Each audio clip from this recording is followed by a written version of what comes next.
ดีครับอาจารย์ครับผม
Hello, welcome to another Dhamma meeting where we will discuss the Buddhist practices of charity, morality, and meditation.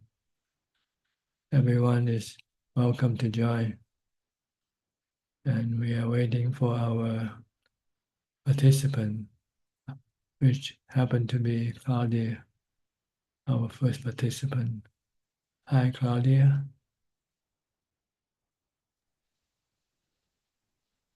Hello, good afternoon from Switzerland. Glad that I can participate today. And so far, I have no questions. Thank you very much. How are you doing? Mixed emotions. So, after my mother died, where I was asking Tanachan for advice, two very good friends of me also died, and about 4 or 5 days ago, I got the message that another of my closest friends is going to die. So I have to deal a lot with anatta and anicca and dukkha. And I anchor myself in meditation as often as I can and try to accept it, of course. You can see the Four Noble Truths in real time now, right? Yeah, absolutely. Not in theory Absolutely. anymore. Yeah. That's the reason why we have to contemplate about death all the time, to Yeah. prep our mind to accept the truth, Yeah. the first noble truth, which is suffering, the truth of suffering, birth, aging, sickness, and death. And That is so true. And so, of course, I feel sadness, but I think that my practice helps me to accept it. And I try to see what those friends gave to me. They had a very big meaning in my life. They supported me a lot because I came from a very dysfunctional family, and those friends helped me a lot to have self-confidence and to feel myself and the qualities I have. And so, of course, I'm very sad about all this. On the other hand, I think that nobody can take away what they gave me on support. And so I try to turn my grief and my sadness also into gratitude and into a Buddhist practice. yes, by reflecting on their goodness, it can make you feel that they must go to a happy place Yeah. due to the merit that they have done to other people like you. Yeah. That did a lot for me. Yeah. Loving kindness, compassion, charity. These are the Dhamma that will propel the mind into a good state after death. Yeah. Yeah. And this gives me also a lot of comfort. Mhm. In fact, nobody dies. The body is just a robot that we use to do whatever we wanted to do. Yeah. We are the knowing element that doesn't die with the body. We just go on to the next life if we still have cravings for living. Yeah.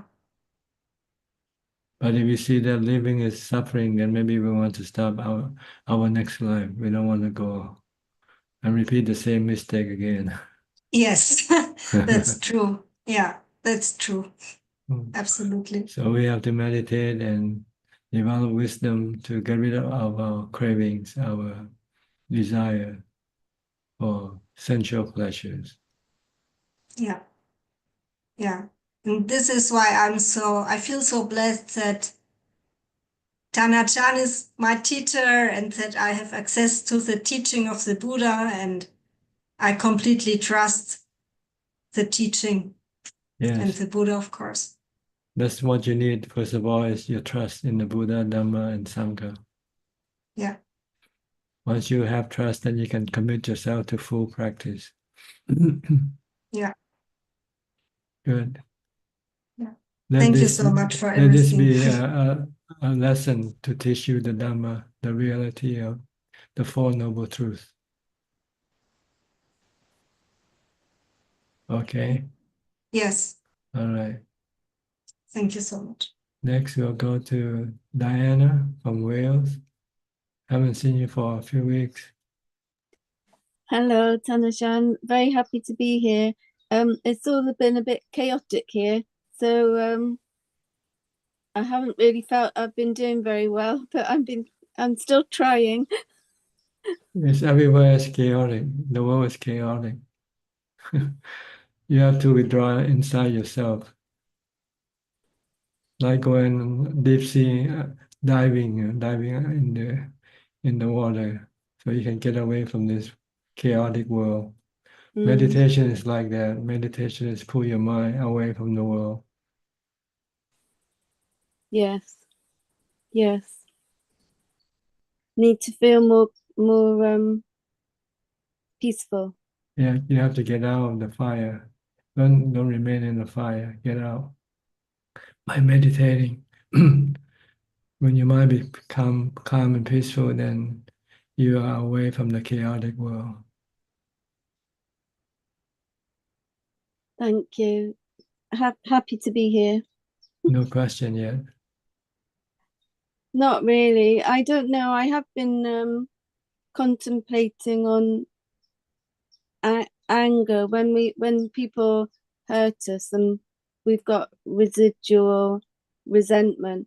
It's part of life in a way, and I know we should have equanimity. Yes. But is it wrong to feel it even if we don't take it out on people? It hurts yourself when you feel like this. So it's wrong in sense that you're hurting yourself. Because when you feel mad, angry at people, your mind is not happy. But if you can forgive them, then your mind can become happy. Yes. Forgive Yes. them. This is their karma. This is how they were made. They are apples or oranges. You cannot change them. Yes. They are made by their karma. It's hard, as a woman. There's so many things you have to do. My father's 95, so I have to go and take care of him, and he's got a birthday coming up, so we have to celebrate. And those are good things too, but they're a lot of work too. Yeah, you should look at it as a practice of charity. Give other happiness, and it will make you feel happy by giving people happiness. You'll get the happiness in return. Yes. Yes. So still trying, Tanajan. Okay, just keep pushing yourself. Mindfulness is the key to your practice. Mindfulness and meditation. Whenever you feel restless or agitated, try to meditate. Calm your mind down. Okay. Good luck to you. Thank you. Next, Anura from New Zealand. Where's Good Ramya evening. today? Good evening, Ajaan. How are you? Good. Thank Yeah, you. yeah. I think Ramya may not join because she has been attending the online retreat with Ajaan Anand. So I think they have an online retreat. So she's been attending the whole day until late. Yeah. Good. Yeah. So yeah, I think last Sunday we had a very interesting day at Thai temple. So there were about 80 or 90 Thai Sangha in Christchurch. So they had the what do you call Union of Thai Sangha in Oceania. So You mean Thai peoples or lay people? I don't know Thai or Sangha or the Because, bhikkhus. Yeah, yeah. So okay. we went there and a lot of chanting and it's a very good event. And we met Ajahn Kalyano briefly. And we spent time with Ajahn Kusalachitto, Vimutti Monastery, abbot of the Vimutti Monastery in Auckland. A lot of Dhamma discussion. It was a wholesome day for us. Yeah, so away from normal activities. It's hard to find such an event in Christchurch. Yeah, Yeah. yeah, that's good. Yeah. Okay. You have any Yeah. question? My practice is okay. Busy with work. I have a question, Tangana, but I don't know how to phrase it. So our suffering is because of our attachment to the body. So if someone is Sotapanna, so that means he won't have the self view. So that means he will have less suffering, or He has no attachment because he cannot control the body completely. When the body wants to get old, get sick or die, he couldn't stop the body from doing that. So he accepts this and prepares his mind to let it happen.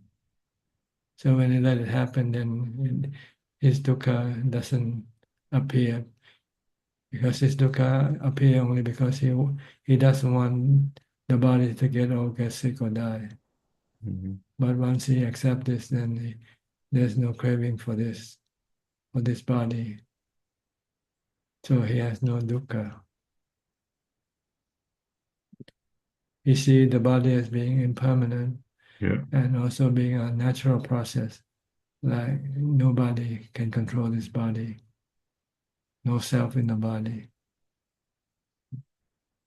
So it's futile trying to control or stop your body from getting old, getting sick or die. It will only cause your mind to become stressful.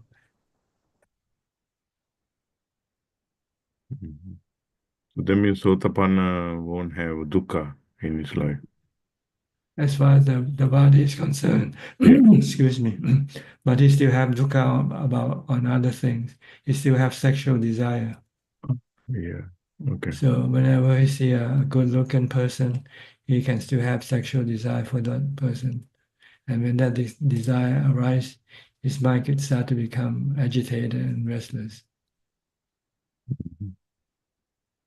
So he has to contemplate on asubha to see the body, the other parts of the body, the other unpleasant part of the body. So this can stop the sexual desire. Then he also after this, he still have problem with his mind. He wants to control his mind. He wants his mind to be peaceful and happy all the time. But after investigating, you find that the mind is still not stable. The mind still keep changing. It's also under the three characteristics of existence. So he learned to accept the changing nature of the mind also. Then after that, he had no more dukkha. The three objects that he has to deal with to get rid of his dukkha is first the body, then the feeling, then the mental states. Once he understood all these three objects, he gave up his attachment or his effort to try to control them. He let them be. Let body get old, get sick, and die. Let the feeling changes from good to bad to neutral. Same way with the mind.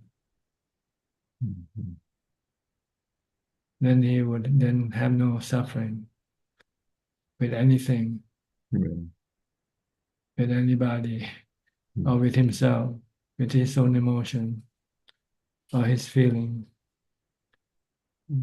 or his body. So that means he Sotapanna will be can still be angry. He can become angry. Yes, yes, for the yes. mental. Yeah. The only person who won't get angry is the Arahant. Yeah.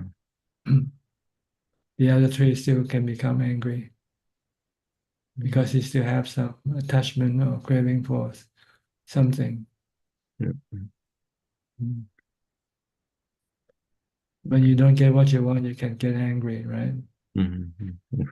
If you still have one, then you will get angry. But if you no longer have any want, then you won't get angry. So stop your desire, your wanting. Develop equanimity through meditation. Then you have contentment. Once you have contentment, then you can stop all your cravings and desire.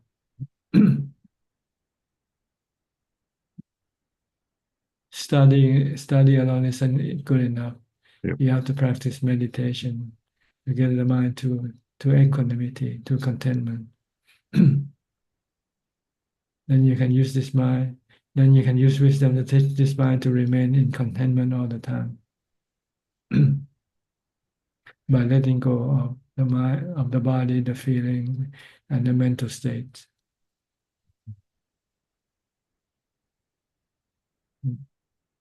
Right now, you cannot let go, right? You still want to control your body, your feeling, your mental states. When you could not control them, then you start to have dukkha.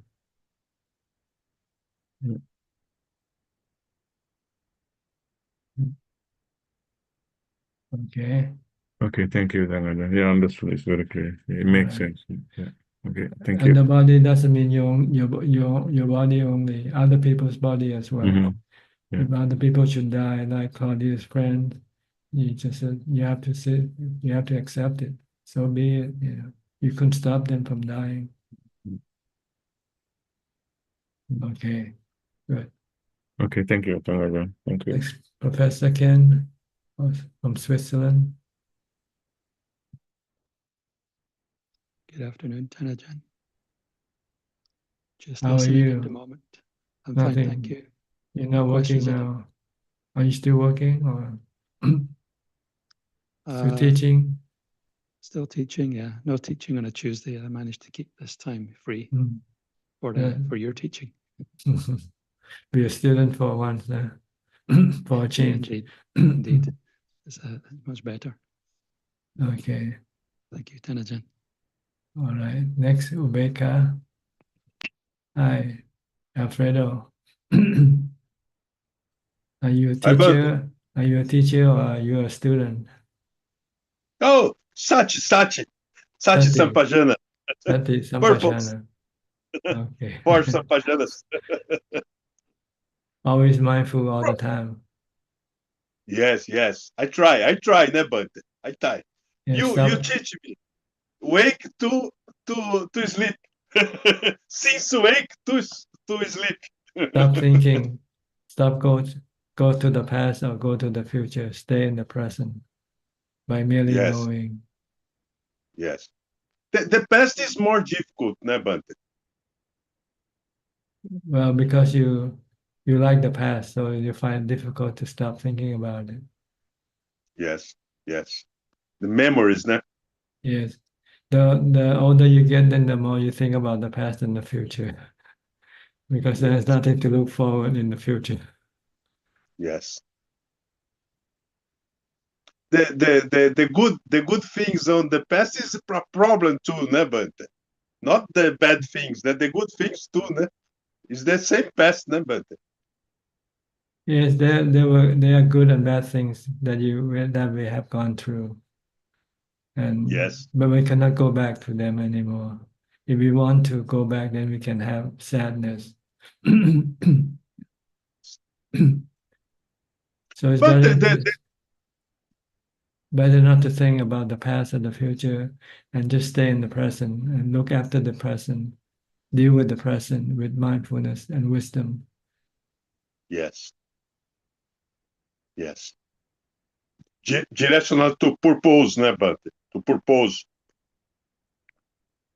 Appropriate nature, Bante. Appropriate. Do you know appropriate nature?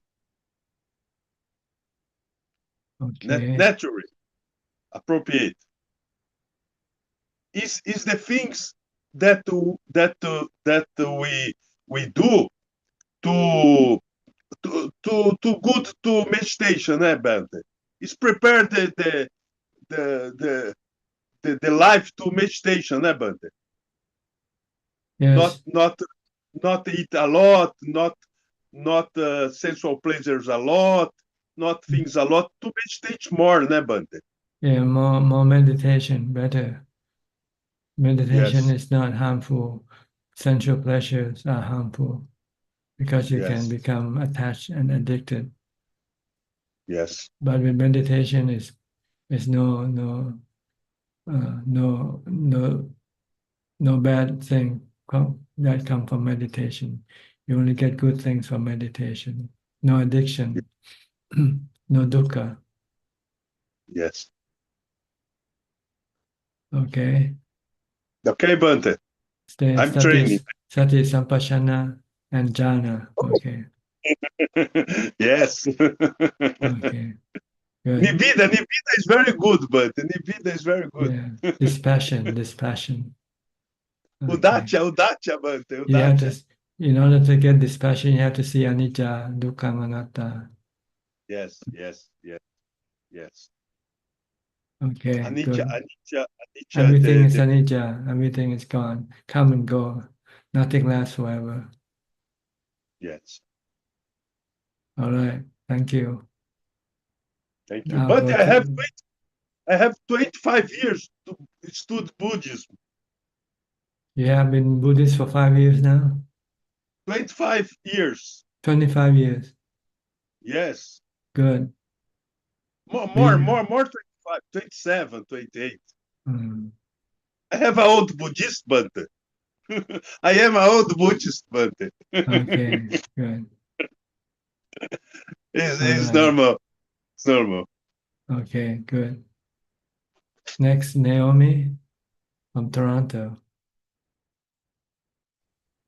Haven't seen you for a long time. Yes, I've been keeping up my practice, Ajaan.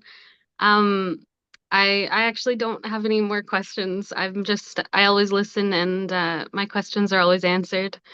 So Yes, it's the practice that's important, and it's the mindfulness that we have to develop and to get to jhana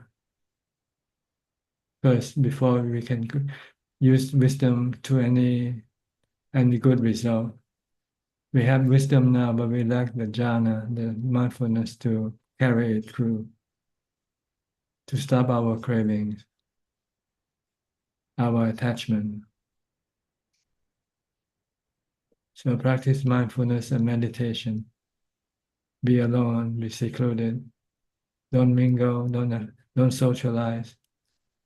Cut off all the sensual pleasures, activity, if you can, and concentrate on meditation activity instead.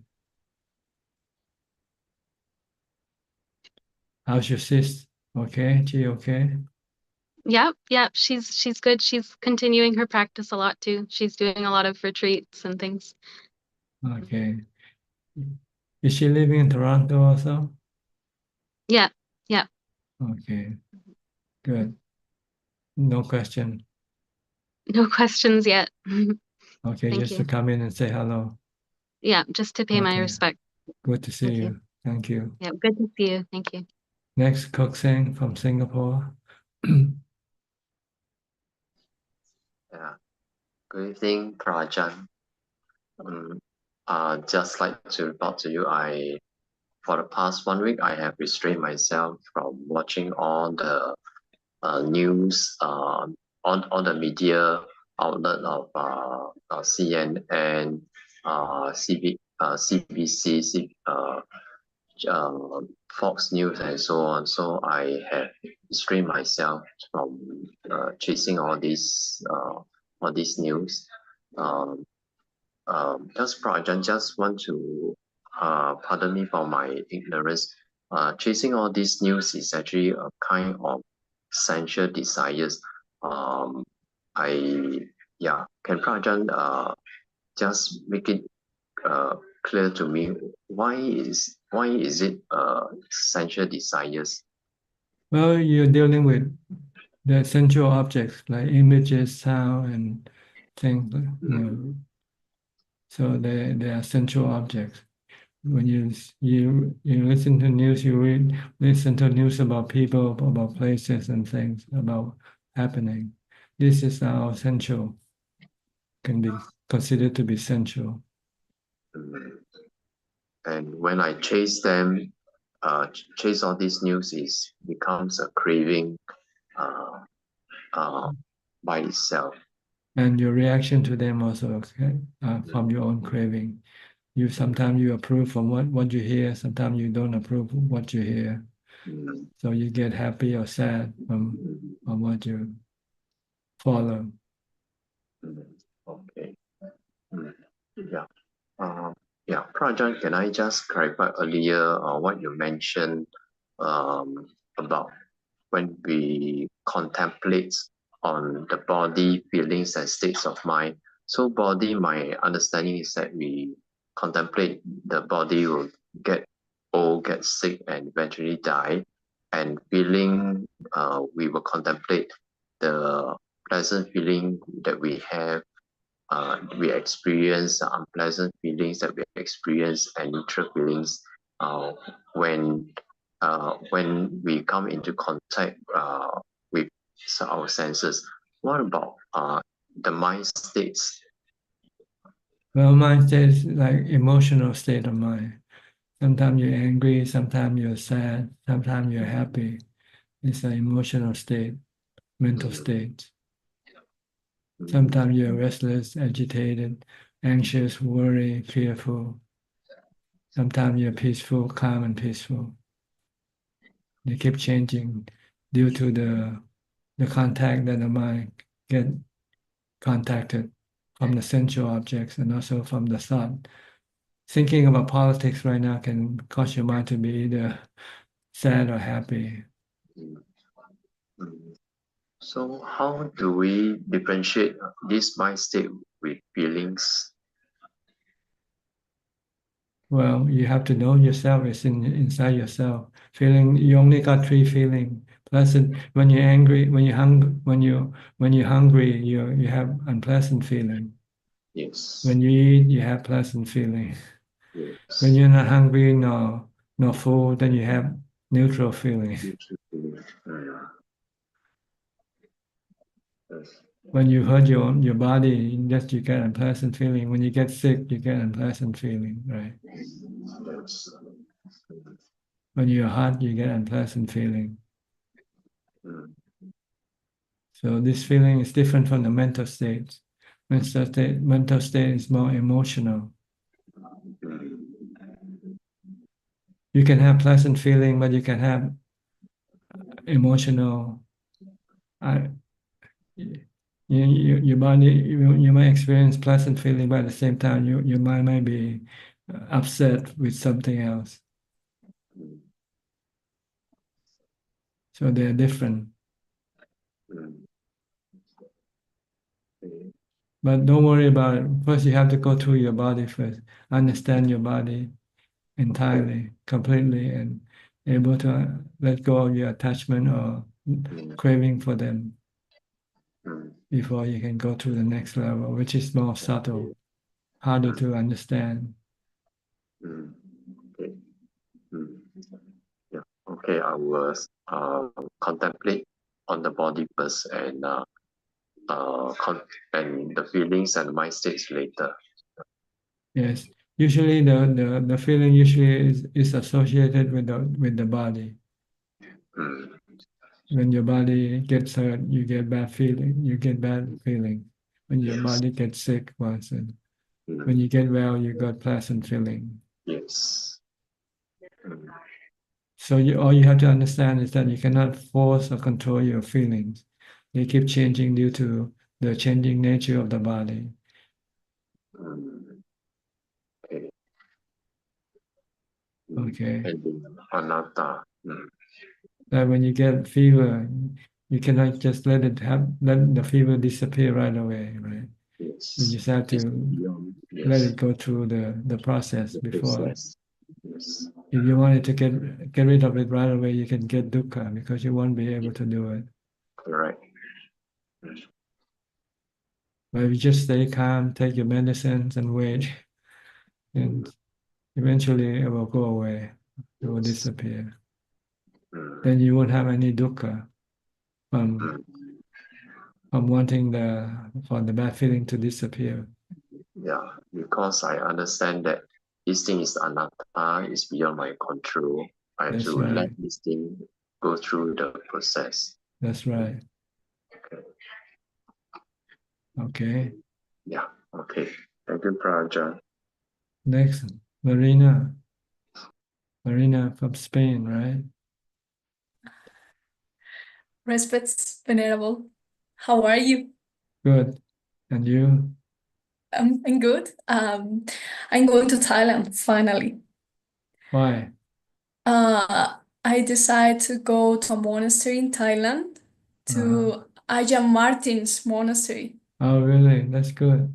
Ajaan Yeah. Martin is German monk. He studied with Ajaan Mahabur also. Same teacher as mine. Yeah. I saw his biography. Yeah, I saw you both have had the same teacher. Yes. So But I heard he's very strict though. He's quite strict and very good. Exactly what I'm looking for. good. Because well, I have been looking for monasteries in the Western side, but it's like I think it's not the true philosophy of Buddhism. We have a lot of luxuries here, a lot of comfort, and I just decided to go to Thailand again. So Okay. If you go stay with Ajaan Martin, it's quite hard. okay, I will do my best. And I would like to ask just about the role of the teacher. How important is it nowadays? Because we can access to all the teachings of all the teachers. Well, you need somebody. So, Your teacher is like a guide. Like if I go to Spain, I need a guide to show me around. If you want to go to Nibbana, you need a guide to show you the way, how to get there. If you have to find your own way, it will be very hard and difficult. But with a guide, someone to tell you what to do from step one to step 10, then you just follow the guide and do what he tells you to do. yeah, okay. So it's Yeah, very important. If you could not find a person to be your guide, then you have to rely on the teaching of the Buddha from the Tripitaka, like the important suttas, discourses. Okay. Yes, I was But thinking. it's good also to study the Buddha's discourses because then you can use it to compare to your teacher's teaching whether they are the same or not. If they're not Okay. the same, then you have to be a little bit careful then. Okay. Yeah, I was thinking about it, but it's just I would like to do everything by my own, but now I think it's not possible for me. Well, something if you know what to do and how to do it, then you can do it. But if something you don't know, then you have to have Yeah. someone to tell you. Okay, thank you. I have another question about the meditation too. because I think I'm like stuck in a point. I usually start doing metta, and then when I can't progress deeper in the meditation, I just change the mantra to Mupudo, and I continue doing that until the feeling of the body disappears, the feeling of the breath disappears. But there, I think I have a difficulty because I have non-object, and I don't know where I have to pay attention to. Well, if you use the mantra, just stay with the mantra, the word. Keep reciting. Don't stop reciting. Continue with Bhutto, Bhutto, Bhutto. Even though anything is happening, don't pay attention to them. Just pay attention to your mantra. Yes, and if I pay attention to the mantra like closely, I start to have headache. But Well, don't pay too closely then. Be a little more relaxed. okay. Sometimes you are maybe focused too strongly. It can cause you the headache. So you can do it a little bit more of a relax. Don't be too intense with your mantra. Okay, so I can continue with the mantra all the time I want to. That's right. If you can mantra, okay. you don't have to switch or anything. If you can use the mantra, and whatever happens during your meditation, don't pay attention to them. Like feeling disappear, body disappear, or anything. Just stay with your mantra until when the mind fall into calm, like falling from a high place. And then you feel peaceful and at ease and empty. Then then the mantra will disappear. So I just let it go automatically or something like that. Yeah, it will disappear automatically when the mind becomes still, become peaceful. Usually when the mind becomes still, it feels like you're falling from a high place, falling from a 2 or 3 story building. Yes, okay.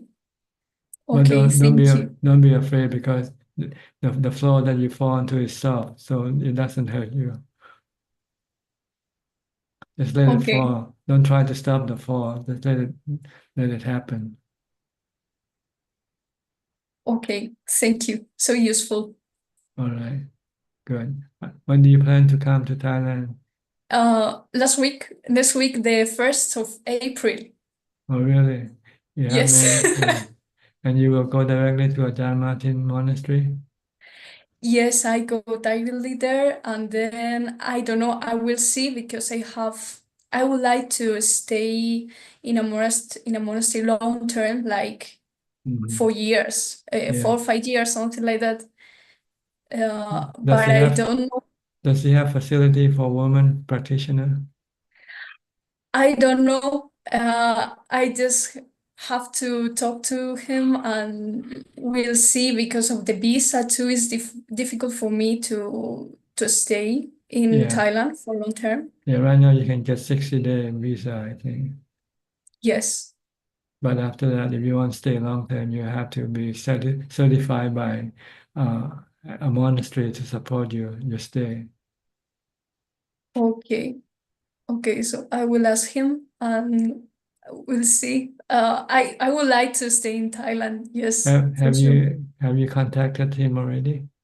Yes. Okay, good. And he said you are welcome to join him. Yes. Okay, congratulations. Thank you. Okay. But you can always come into the room here anytime you have any question in the future. Yeah, for sure. Unless Thank you. if he prohibits you from using the phone, then you won't be able to do so. Yeah, maybe an email, but I don't know. Okay. Well, once you have a teacher, you don't have to come to see me though. You can go to him if you have any Just question. I will visit you Okay. if I can. All right. Okay. See you soon. See you sometime whenever you are ready. Thank you. Okay, good luck to Thank you. you. Next, Alvin from Malaysia. Namaskar, Ajaan. I'm just here to pay respect to you and listening in. Thank you. No question tonight. Okay, Suji from the UK.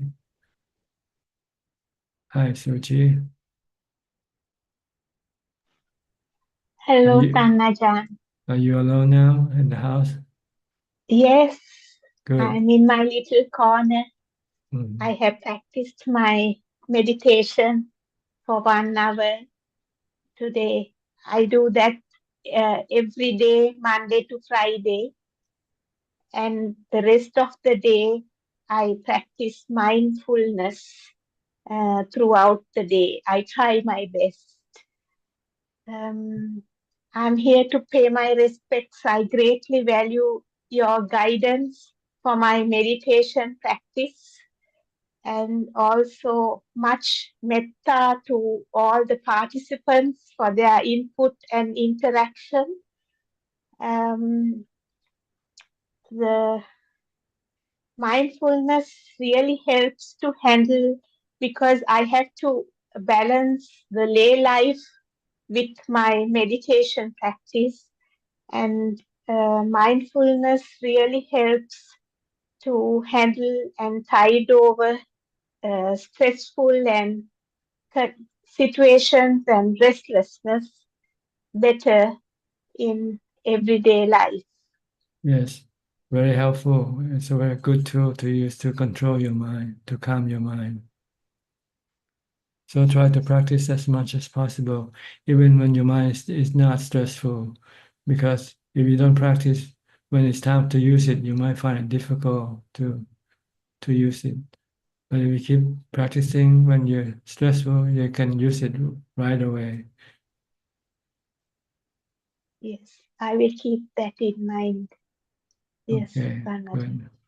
How do you find your mindfulness to be like continuous, or you still start to still When go? I'm meditating, I do experience what some of the participants have mentioned, in that I do not feel my body. I only know the air at my nostrils going Yeah, in and out. yeah, the It breath. lasts for a short while and then I lose it. Mm-hmm. Yeah, it's not so strong. Just keep coming back to your breath. Pardon me, Ajaan? Just if your mind go away from your breath, bring it back to your breath and keep watching your breath. And if your breath should be so subtle that you cannot feel it, still stay at the same spot where you watch your breath. Don't let your mind go away from that spot. Okay, Then the mind will become still eventually, if you can do that. Don't be distracted by anything that appears. Stay with the breath all the time.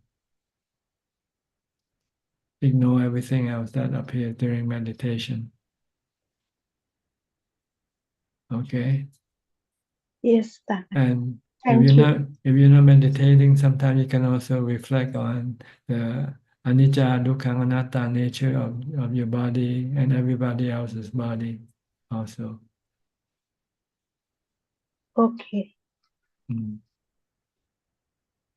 All right? All right, Ajaan. Okay, good. Thank you, Ajaan. You're welcome.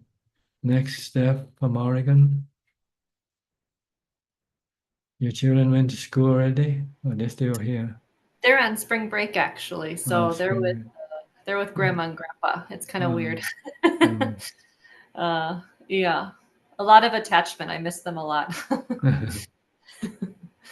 All right. Good. No questions. Thank you. Okay. Stay calm, mindful. Yes. Yes. Okay.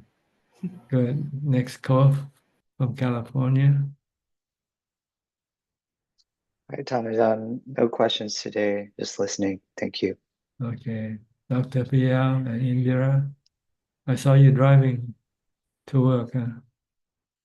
Yes, I just put the video on. Otherwise, by the time I come, the room get full. So Yeah, you're smart. yeah, It's so nice to see you, Ajaan, and listen to everybody. As Suchi said, we learn so much from everybody's questions and your answers. Thank you so Yes. much.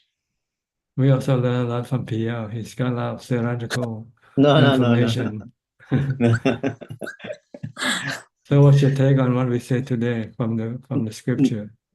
No, it's I'm thinking of, I think the first question about you said the chitta kind of remains, moves on once you are dying. So in other words, it's a bhava, like we are creating a bhava all the time, even we are not dying. Bhava meaning creating a identity around our world around us, and creating a self with from each thing, whatever you see, what you want, you're craving, you say you want to go there to buy something, that's a bhava, like becoming, you become. So becoming happens all the time, whether you die or not. So the time of death, the same becoming is happening. So now when you have meditated, you see this, the becoming, the thought words pop up, and you don't have to pick on these thought bubbles, like you just let it go. And do you have a choice? I think if you are meditated enough, you get a choice. You don't have to go with the first thought bubble which comes up. It could be something, past thing you have done bad in the past, which can pop up, as somebody said. So, or some good thing that pop up, you can go with that. So I think there's a sutra called Sankara Uppatti Sutra. To confirm this, it is something like, it's a translation is rebirth by choice, but not everyone. People who have developed saddha, the faith, sila, the morality, sutta, the Dhamma knowledge or understanding of Dhamma, tyaga, the generosity, and panya, the wisdom. People who have developed these 5 things called seka, the training powers, have the ability to choose at the time of death where you want to be born, because you can see these thought bubbles appearing. You don't have to go with the first, because you have a bit of time to work with. But if you don't know, you just go with whatever that comes in your way. Yeah.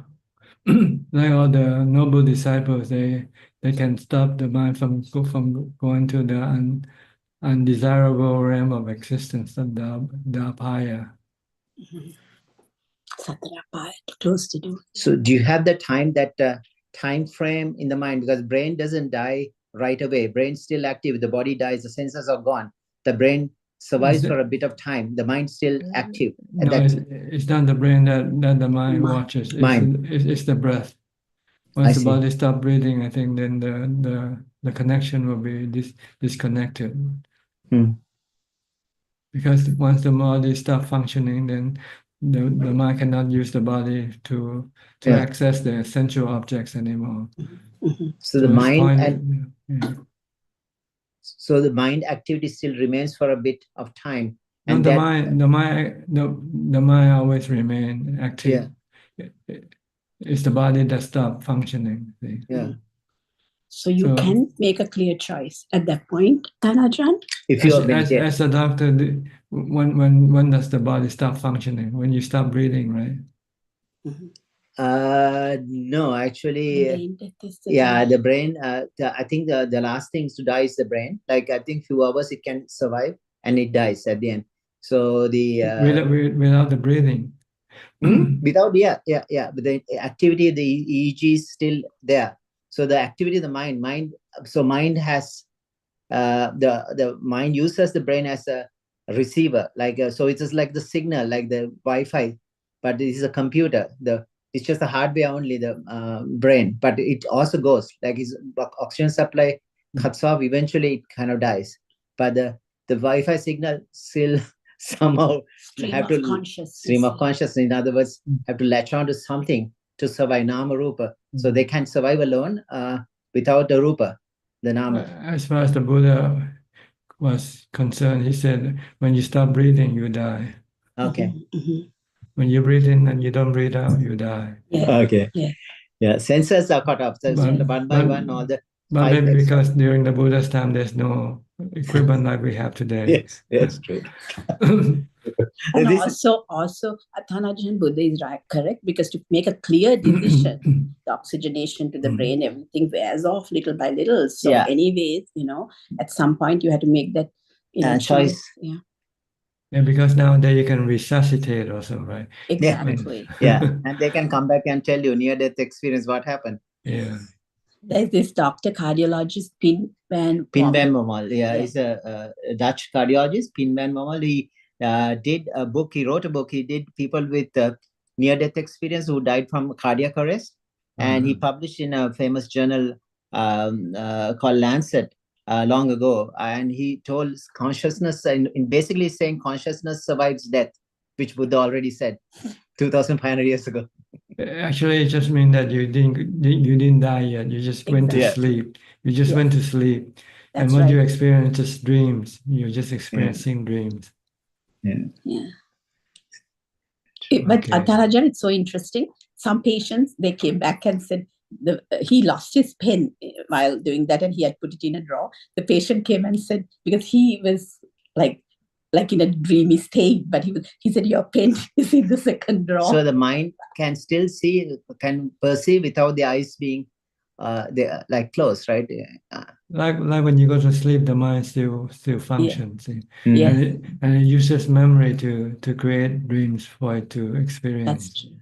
That's true. Good memory or bad memory.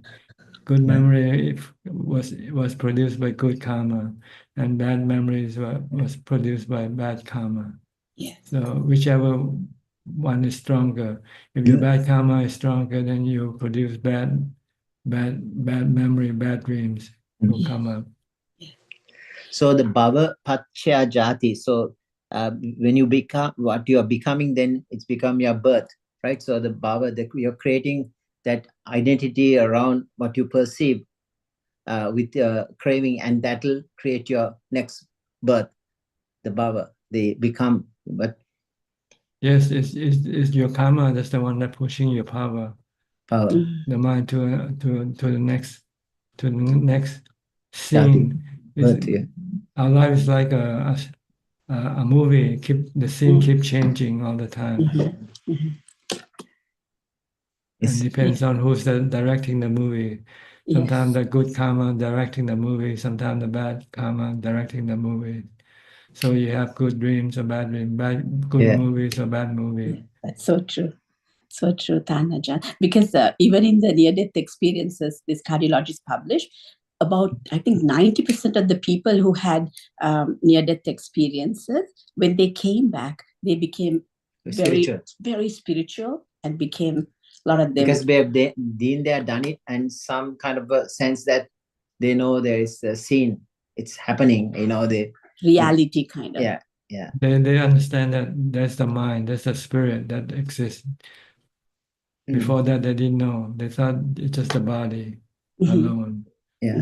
They only talk about the very pleasant experience, meeting relatives, this and that, going through a tunnel and beautiful, blissful, but very few people describe the negative experiences, the heat, and some people do experience heat and like a fire and like a, but they don't want to talk about it because it's unpleasant. That's right. That's why they. That's what we call a preview of what your future life would be. If you have bad dreams, you go into hell, or you becoming hungry ghost or scary ghost. Yeah. It's called Gati Nimitta. I think in the Pali, Gati Nimitta. When you die, there's a Nimitta. The sign comes up. Yeah. The sign and the images or the experiences that appears in your mind. Yes. Sadhu. Sorry, we want to keep you too long. Yes, thank you, Thanajan. So if you're still alive and you keep having bad dreams, it's a sign that you're going to go to the undesirable realm of existence. If you have good dreams, I had a dream. Somebody's to heaven. So if you have bad dreams, it means you better do a lot more good karma to counter your bad karma. He woke up, Thanajan woke up and said he felt somebody was sucking his breath out. So I said, do more good, be more generous. Yeah, do more good karma. No, okay. Right now, you can still tip the balance when you're still alive. Yes. But once you die, you cannot change it. Yes. And also, Okay. we have done lots of good karma to meet you. The karma vipaka also, you can, that's why Buddha said, you can really predict. It's called achinta. It's a subject you cannot tell and finish the vipaka, what's going to happen. Because it's just only we know what you have done this birth. We really don't know anything about many lifetimes. Yes. So they can come up. So we can really predict the pattern of what's going to happen. Okay. All you can do is try to be have faith and do a lot Now, of good karma. No. Keep doing in this moment. Yeah. Yeah. At least you can neutralize a little bit, dilute a little bit. Okay, good. Thank you, We'll let you go. Teruan Saranai. Next, Ricardo from Uruguay. Now we go to South America. Hi. Hi, Bante. Hi, Tanajan. Nice to see you again. And I'd like to tell that last week I had to make a travel to Montevideo, and it was, although the experience was bad because we had some bad things happening, I tried to solve it with the Buddha, trying to stay meditating and not getting involved on the situations. But I mean, that's the importance, I think, of the practice you teach us, and how on daily life we can use it anytime. So I'd like to thank you for all your teachings and all that. I also would like to tell you that we are going to Thailand too next December, and we will go to Wat Yang, so it will be very good. And I have a question. I brought this book. I don't know if you can read it. Okay, it's a book. It's the life of Ajaan that I brought it from Panyahiri. That's a monastery in Spain. And he talks about this word, Salot Sambawit. Yes, Salot Sangwet, I think. It's a Thailand word, it says. It's Nibbida, it means Nibbida, I think, dispassion. Yeah, something like that. If you could explain what it comes from the Buddhist meditation. Well, when you see the truth of anicca, dukkha, anatta, you can get this dispassion toward things that you used to be passionate about. Life. When you see life is suffering, then you start to have this feeling of salot sangwet, or dispassion to life. People, if they haven't seen the suffering in life, they have passion for life. They want to live. They want to enjoy life. But when that life is suffering, when you see aging, sickness, and death, like the Buddha when he saw the sick man, old man, sick man, and dead man, his passion for life just gone. So that's what it means to have this passion for something that you have passionate about, that you Okay. like your body. You might have passionate for your body, but when you see that it's gonna get old, get sick, and die one day, then you can lose your passion for life, for your body too. Okay. Salot sangwet. Yeah. Salot sangwet. Yeah. It comes from another Thailand word like salangwa, something like that. No. No, salot sangwet is a Thai word. It's not Pali. Yeah, Thai word. Yeah, it's I a know. Thai word. Yeah. Thai word. I think it's translated from Nibbida in Pali. Okay. Okay. Okay. All right. Well, okay. Thank you very much. Be well. Thank you. Good. Next, Aparajita. Hi. You're in your new place now? Yes, I'm kind of settled. I was traveling the last 2 weeks. So, Yes, I think she met you in India. yes, she did. It was amazing. I was in Kushinara and I was sitting and she came up to me and she said, "Hello, I see you in Ajaan Suchart." It was beautiful. Yeah. Yes. I think she's Mechi, right? She's Mechi, yes. Yeah, Mechi, yeah. She's Mechi. She's here now at Ajaan. She's there. And she showed me the photograph that she took with you. Exactly. It was such a sweet surprise. I was just sitting there and suddenly it was very nice. Yes. So, yes, I had the good fortune of going to Kushinara and then to Lumbini, also Jetavana, and so many sites. And you do feel the something presence of the Buddha. You do. Yeah. It's there. A lot of people who went to these places after they visited, their life changed.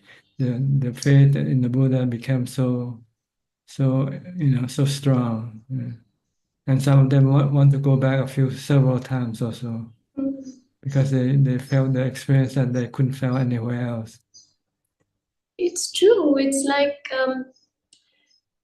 some deep inside blessing, lot of stuff comes out, lot of joy comes up, many things. So in a way, having made this change, I don't know what is ahead of me, to be honest, but I think good thing will be ahead of you, waiting for you.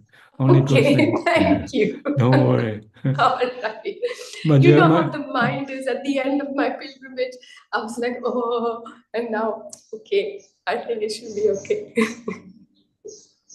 But your main task should be meditation. These trips are only to help push your meditation to a new high. Yes. So that I have the opportunity. So I will make my best effort to put in that. Yes. Okay. Did you go on a group in a group? Yes, I went with Ajaan alone, and he had quite a large group. So I wouldn't have been able to go alone. So it was very nice to go through the whole places. And so I feel good. And it was lovely to meet someone from Zoom. Okay. So, in fact, I tried to log in one of the days, but I was late. So then I said, okay, when I come back, I will log in for sure. Yeah, okay. So good. Grateful. Thank you. Now you're inspired, so you should do more meditation. Yes. Okay. Okay. All right. Thank you. You're welcome. Thank you. Next, Belinda from Singapore. Namaskar, Ajaan. How are you?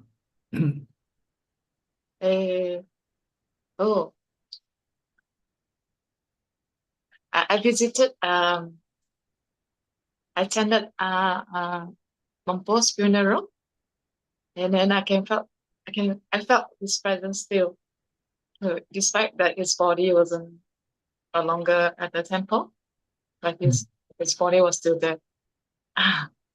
And his body is actually in Hat Yai.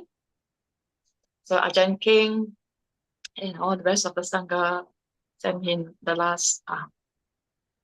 the last respect to him at Hat Yai. That's what I saw on Facebook.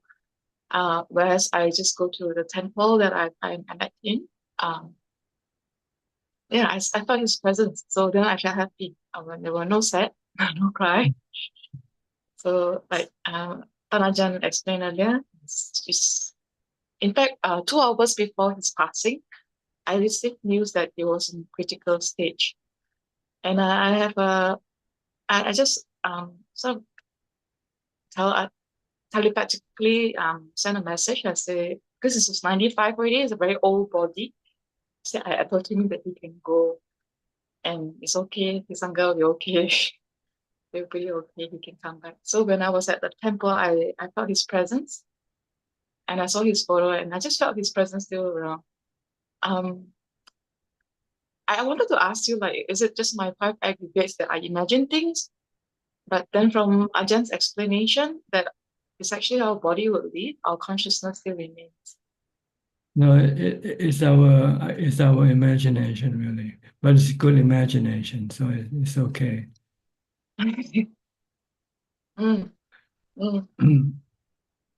Because if he's actually around, then everybody should be experiencing the same thing, right? But it's only few people. It's not everybody will experience the same thing. So it's more of our our imagination or our reaction. Ajaan, I didn't know, when I first met you, I didn't know you're Longda Mahabua's disciple.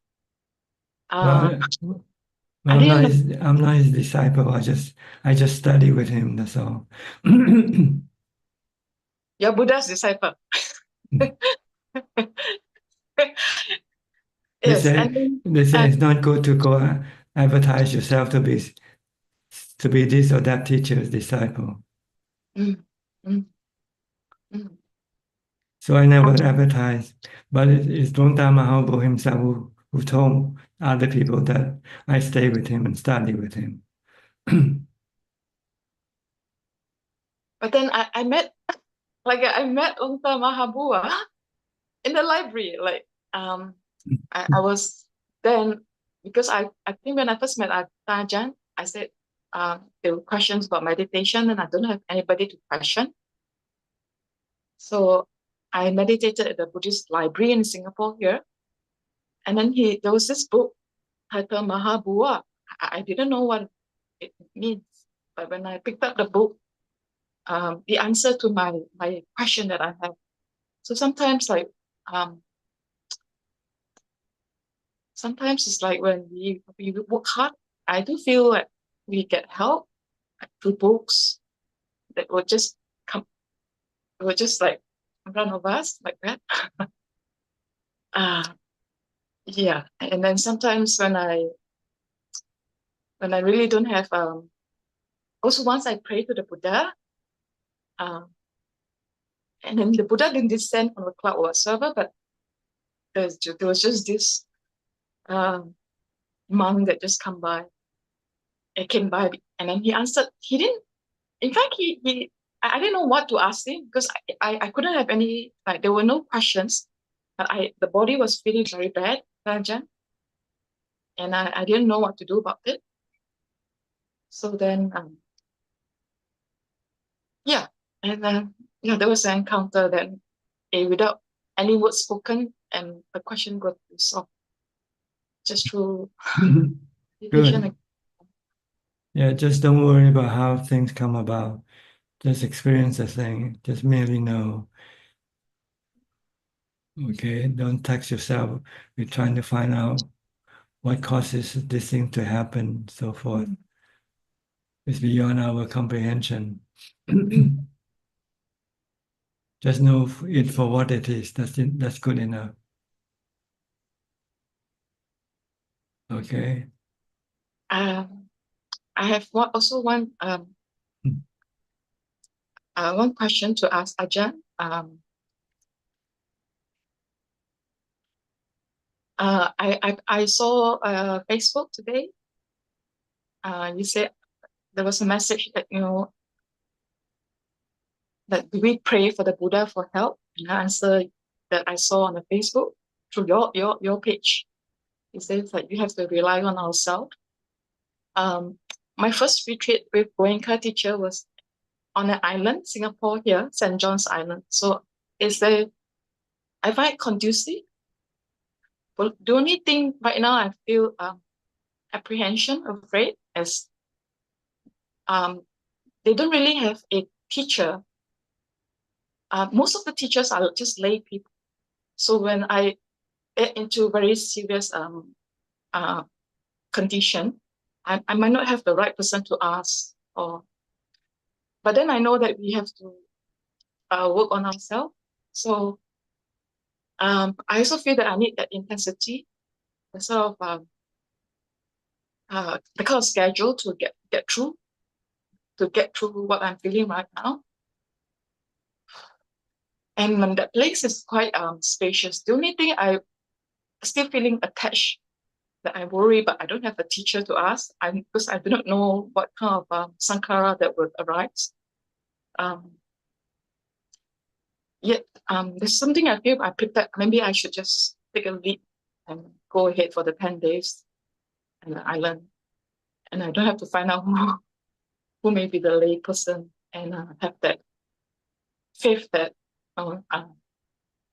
whatever may be will be. So I don't know, Aparajita, do I still stay with the teacher first, or? I think when you go to a retreat, you want to do the practice more than ask question. So really, you don't have to worry about having question and trying to find somebody to answer your question. Because if you're really practicing, then you stop thinking. When you stop thinking, then you won't have any question. Yeah, yes. So if you have question, it means you're not practicing. You're thinking. Okay.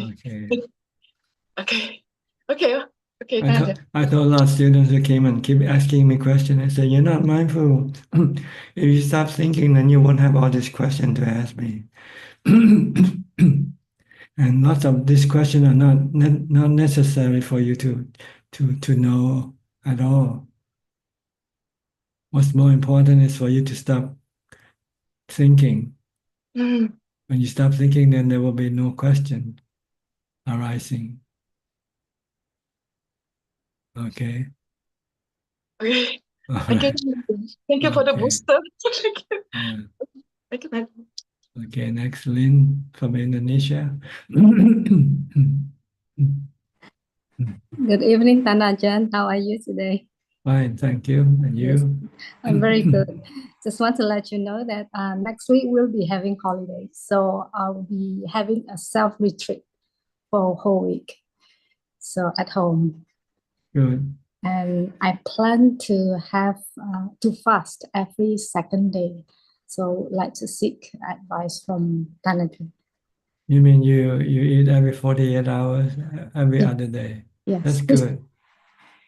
This will be my first experience in fasting for 48 hours. So Yeah, that's good. You have to try it out and see whether it's good for you or not. If you become restless and keep hunger for food and not be able to meditate, then maybe it's not good for you yet. But if you find that fasting can help you to become more alert, more diligent in your practice of mindfulness, because you have to be very mindful to prevent your mind from thinking about food. See? Because if you're not mindful, your mind will start thinking about food, then you'll become very hungry, and you won't be able to meditate or do anything. But if you know that you have to be mindful to prevent your mind from thinking about food, and you do that, then you have more mindfulness that way. So sometimes you need a situation to force you to become more mindful. The goal of practice is to develop more mindfulness and meditating to get into jhana, to calm. Okay, so you have to try it out. I'll let you know next week how I go. Yeah, okay. And I've got one more question. Ajaan, do you have a Zoom meeting for the monastic only? No, just lay people in Thai and in English. Tonight in English and tomorrow is in Thai. But for anybody, even monastic, if they want to come in and join, but they usually don't. Monastic, they usually stay away from using the phone and this media, social media thing. But what about the monastics in Wat Yan? Do you have like? I have monks. If they have questions, they come and ask me. But I don't give talks or instruction to them in a formal way. You know, I only answer questions like the Zoom meeting. If anybody wants to ask me a question, they can come in the Zoom meeting and ask me the question. And I only give Dhamma talk to lay people in the afternoon on the weekend at 2 p.m. And then all my talks are usually printed in book form and translated into English and some other languages. And some other monastic, if they want to learn from my teaching, they learn from my books. They're very helpful though. Yeah. Yeah. I learn a lot from them, from you actually. Good. Yeah. Thank you so much. By the way,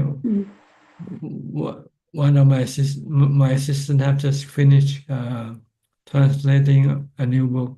My translation, my talk, my question and answer to lay people, and it's available in my website in the book section. The title is called Why Suffer? Oh, okay. All right. That's very interesting. Yeah, you can download and see and read. Yeah. There are questions from various people about various family matters and things like that. More lay people type of question than monastic. Okay, I'll have a look into that. Thank you so much, admin. Thank you. Thank you so much, Okay. Ajaan. All right. Next, Philip from Kuala Lumpur. Good evening, Ajaan. Glad to see you. Wishing you well. I don't have any questions tonight. Just happy to be listening and paying my respects. How's Adeline? She's okay?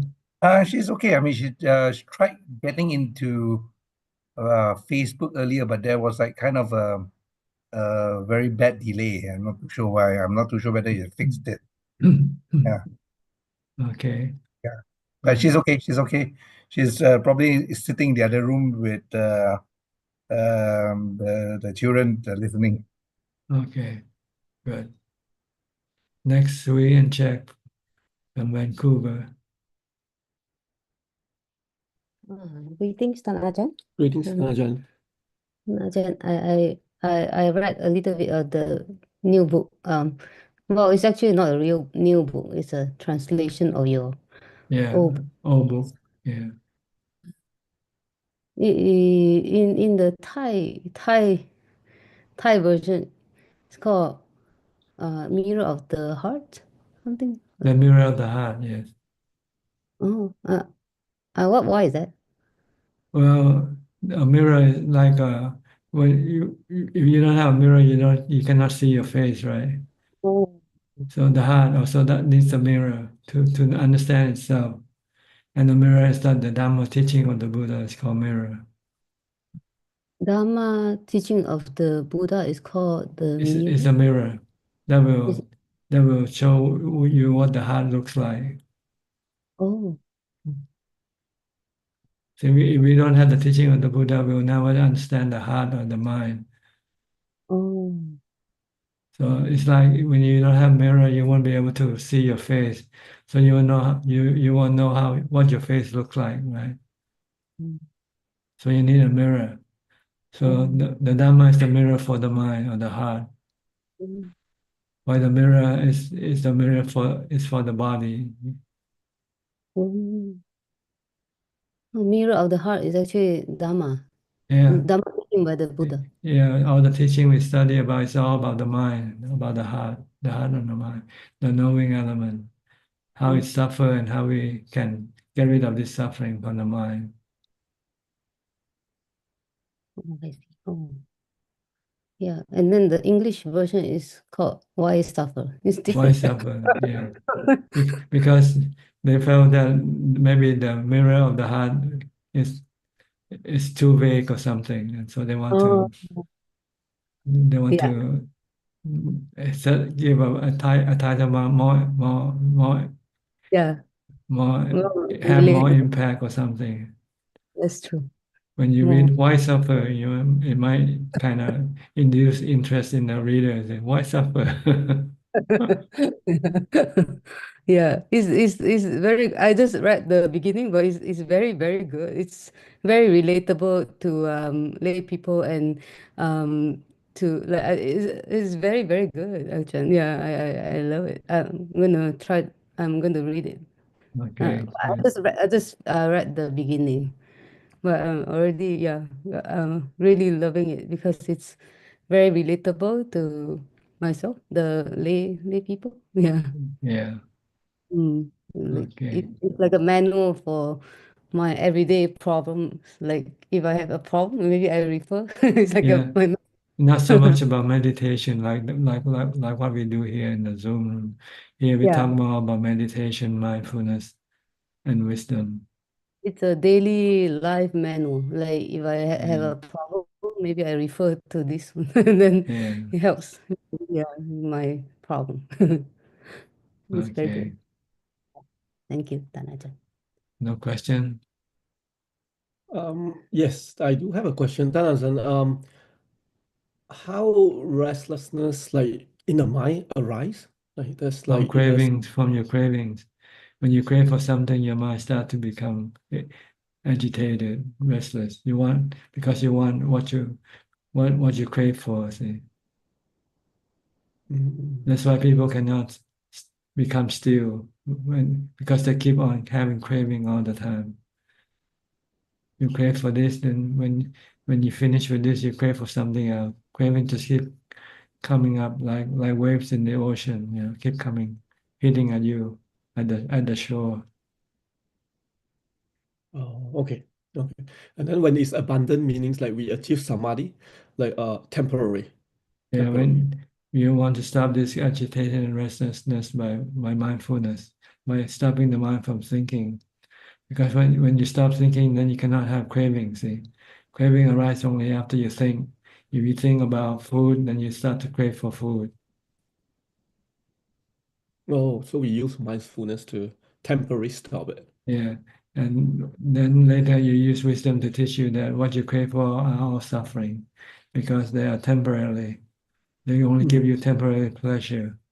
And once it's gone, it will leave you empty and sad and lonely. Oh, So it's better not to crave for anything because what we crave for end up in suffering sooner or later. And the craving itself is bad for the mind because it makes the mind hungry, not contented, not calm or peaceful. okay, so it's craving. Okay. Our goal is to stop our practice. Is the goal of our practice is to stop our craving, first by mindfulness, then by wisdom. The next mindfulness you can stop it temporarily.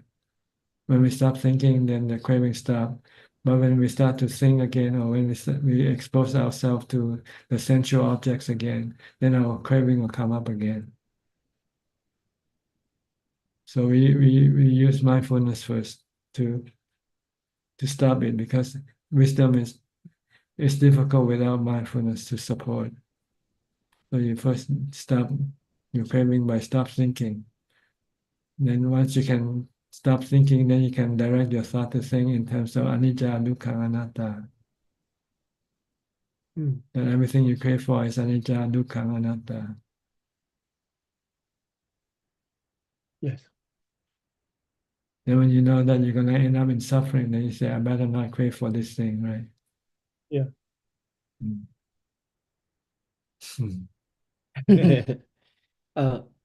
Tanja, another thing is like the sanya. Buddha is saying like the origin of sanya, like The origin of what? the sanya, the Sanya, yeah, sanya, yeah. memory. Yeah, memory, yeah. Like it's just a function in the mind. The mind has this ability to remember. But the ability to recall this might vary from people to people.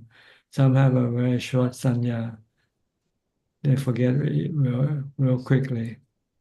Some people have longer memory, depending on mindfulness. The more mindfulness that you have, the longer you can reach back to your memory. The longer will be your memory. The Buddha can go back to his past life because of his strong mindfulness. oh, oh, can all Arahant go back to their previous life? Oh, Not all. Some don't have that intense memory, that intense mindfulness. oh, okay. Oh. So when we think about the origin, it's just like functions, like the five aggregates, right? The four aggregate is the function Of the of the mind. mind in the knowing element, and this knowing element has no beginning or no end. See? The Buddha tried to trace the beginning of life of everything, and he couldn't go back to the beginning. No matter how many life he traces back to, there's still more life to trace back to. Oh, that's okay. Because due to the unborn and undying nature of the five elements, the five elements isn't born or created or and doesn't die. It's just there all the time. Mm. It's the building blocks of everything, of life, of the universe, of the stars, the moon, and the planets, of people, human, are made from these five elements combined. Mm. Combine and then they dissolve and then they recombine again, like the body. Our body is a combination of the four elements, and the fifth element is the mind that connects to this body. Then one day the body will stop functioning. Then the four elements will then disperse, scattered from the body. The five elements, the mind also disconnect from the body and reconnect with a new body again.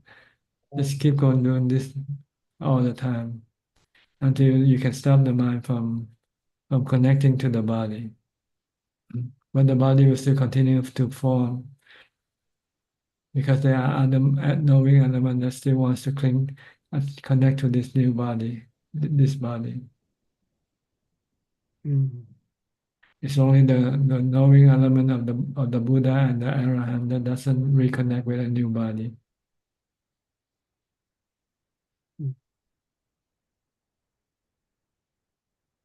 Okay. Thank you, Taj. Thank you to the people that translate the book, and this feel great. Yeah, they're the monks. They're the monks. Monks, okay. Yeah. For the sangha that A few monks help translate and help check the Oh. translation. I just want to show my gratefulness for their effort. Yeah, it's Okay. really, yeah. You're welcome. Thank you. Next, Intan from Indonesia. Are you back in Indonesia now? Yes, Prajan. Good evening, Prajan. Prajan, today I give the food for my mother. I say this food from my teacher. Then my mother say, you get food from your teacher, so what do you bought for your teacher? Where your teachers live?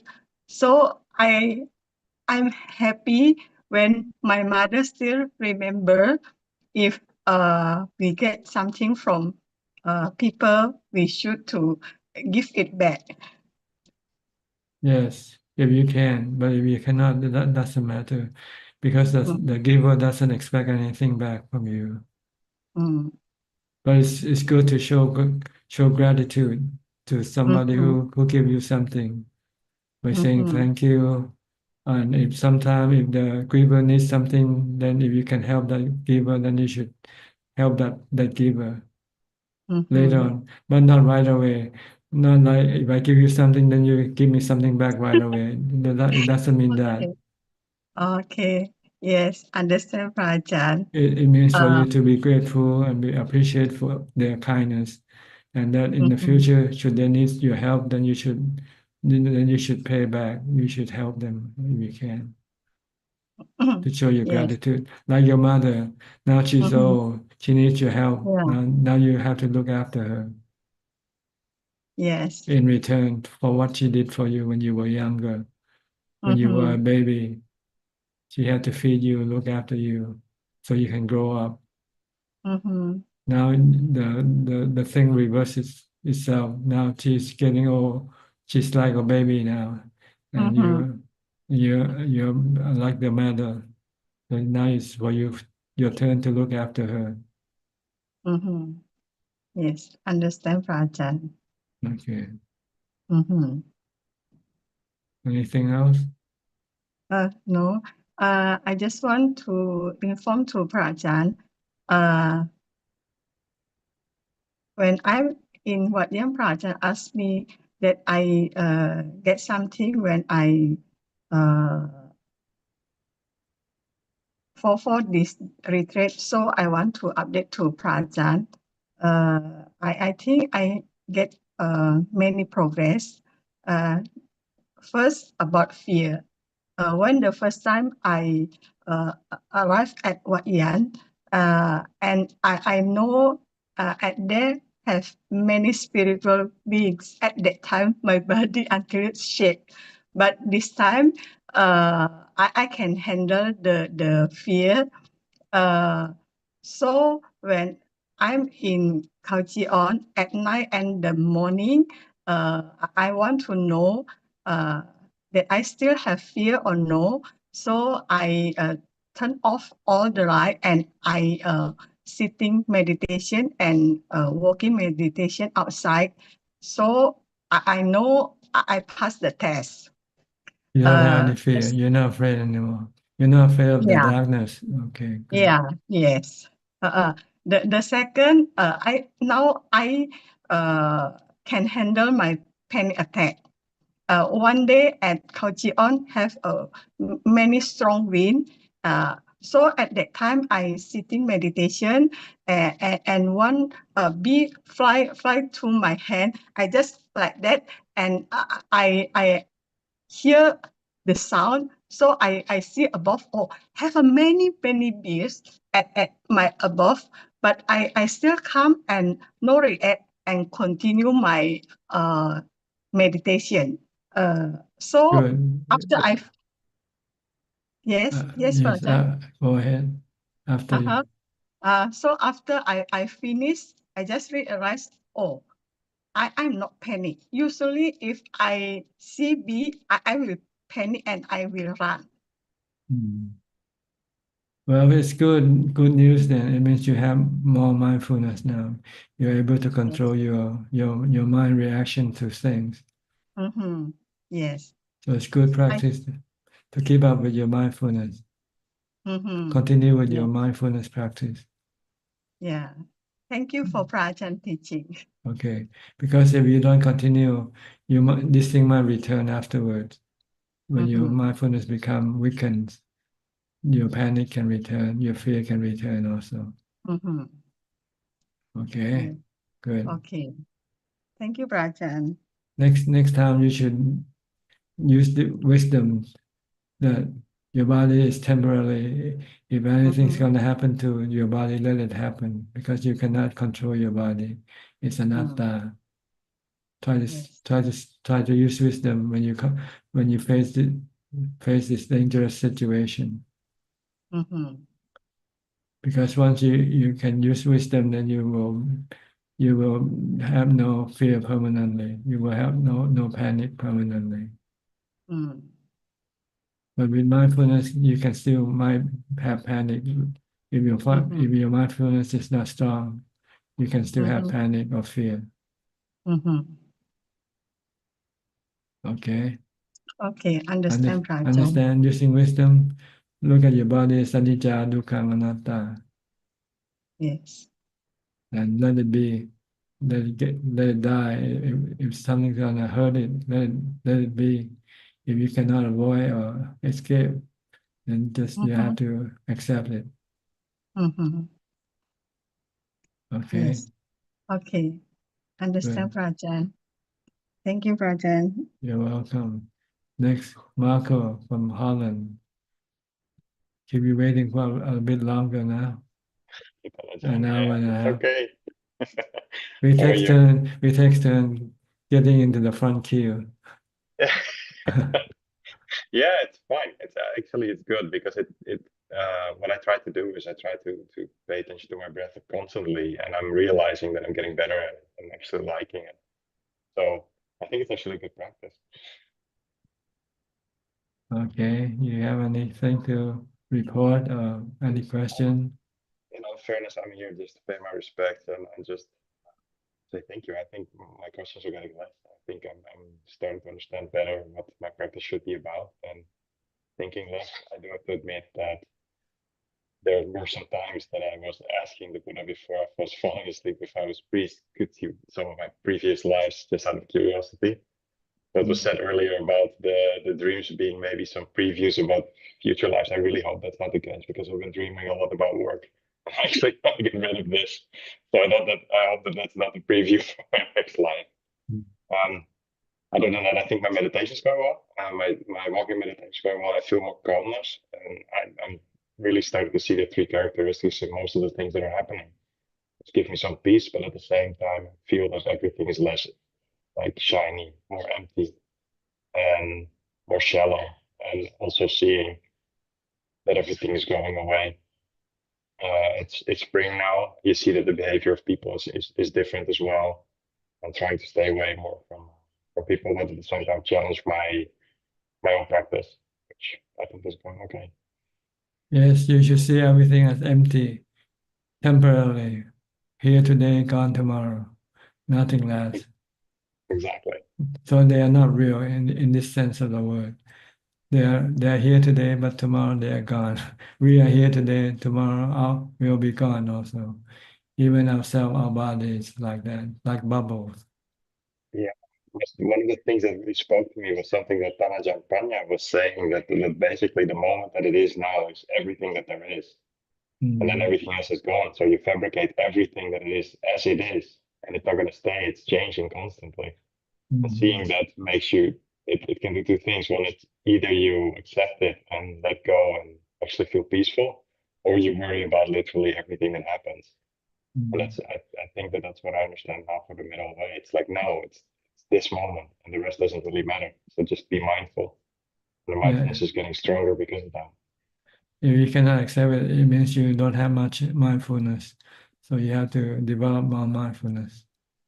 Yeah. Okay. No. Anything else? No, thank you. Okay. See you next time. See you next week. Thank you. Okay. Next, Mahesh.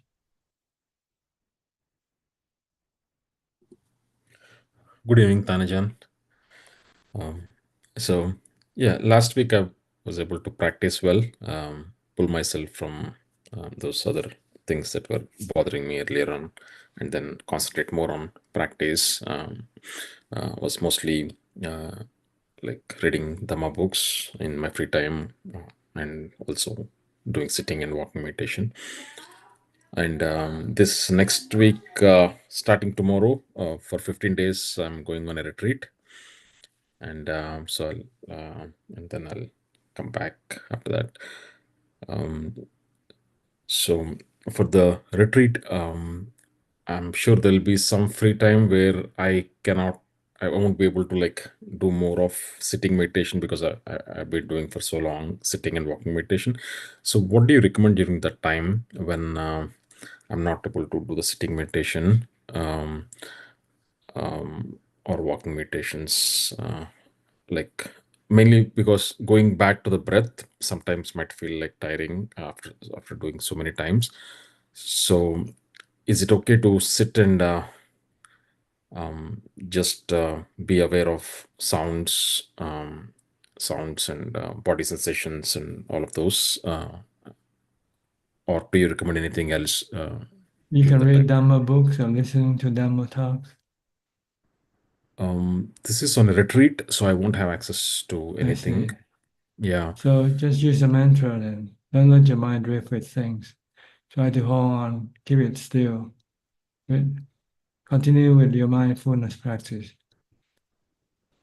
You can practice mindfulness in every posture all the time, not just sitting or walking. You can be mindful with your body, watch your body, watch every movement of your body. Okay. Okay. And if I want to just sit and meditate, but not use the breath, but just hear to sounds or like body sensations and all of those, is that, how do you compare that with just being mindful of, because I may be. I haven't tried this method before, so I cannot really give you the answer. To me, I doubt if they're useful. It's better to use mantra or your breath. Okay. Because the other thing, they might be changing and they might be, I don't know, it's just not, they're not stable, they're not reliable. Okay. Okay. I'll then try to use mantra instead. And a second question on, so all of the nature that we get in this life is based on the past karma, I believe. And so if I constantly go against my nature or defilements and then try to do the right thing, is it guaranteed to, no, not guaranteed, but like, yeah, is it very effective to burn away the past karma? Now, the past karma that you already committed will eventually take effect. But what you can change is your past habit. Your bad habits you can change from bad habit to good habit. By being lazy, you can change it to being diligent, for instance. Being angry you can change from being angry to become forgiving or kind. This you can change, but the consequence of your action, if you go in your past life, you stole a pig or something. In this lifetime, you might have to lose a pig if you should own a pig. Okay. This you cannot change. Or if you kill someone, maybe that someone will come in this lifetime and kill you. This you cannot stop. Even if you are an arahant, like the Buddha's noble disciple, I think the Venerable Mokkallana, I think he got killed because he had to pay for his past karma. Although he has psychic power and he could evade these consequences, but he say they will still keep coming after him until they took effect, took his life. So instead of using his psychic power to evade, he just let the consequence take effect. Okay. So the habits against laziness or anger and all, if I try to build them in this life, right? Um, how how easy or how difficult there is it? Just like trying to force myself to go that route, and in a couple of, let's say, in a Well, you need month or so. mindfulness. You need mindfulness and wisdom. See, mindfulness. Every time you get angry, you can stop by mindfulness, and then you can teach your mind that anger is not good for you because it's like fire that is burning your heart, your mind. So once you see that anger is bad for you, then you can stop. And instead of using anger, you use forgiveness. You forgive people and you feel good.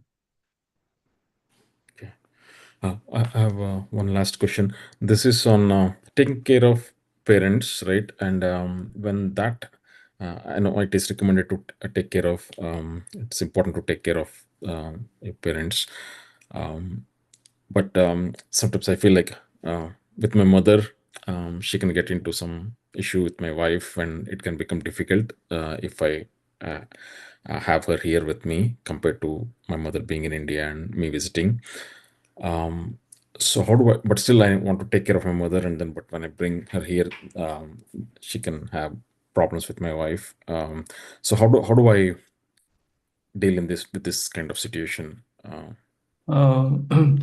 Maybe she should just remain in India and you send her the money, in which she can then hire somebody to look after her for you instead, rather than creating problems, bringing your wife and your mother together. Okay. But then, how about like then I won't be able to look after her. So isn't that like? Well, at least you won't have any problem with your wife. You want her to get into trouble with your wife or not? Sorry. Yeah, yeah, they won't. Yeah. Yeah, I know. Yeah, it's So you have difficult to if she. you have to prevent. And she's living in India now, and you're not looking after her right now. See? So if she needs help, you send her some money so she can hire Yeah. somebody to help her with it. Yeah. Financially, I'm taking care, but yeah. Okay. Yeah. Okay. Thank you. Okay. That's all I have. Yeah. Thank you. Where are you in California? Yeah, I'm in California. Yeah. Northern California, right? You got Yeah, San Francisco area. San Francisco, Bay Area. Yeah, Bay Area. Yeah. Okay, good. I'll go to Christine from Penang, Malaysia. Oh, you look different. You change your hairstyle? I dye my hair. Oh, why? Your kilesa, your defilement. Money. Your defilement tells you to dye your hair.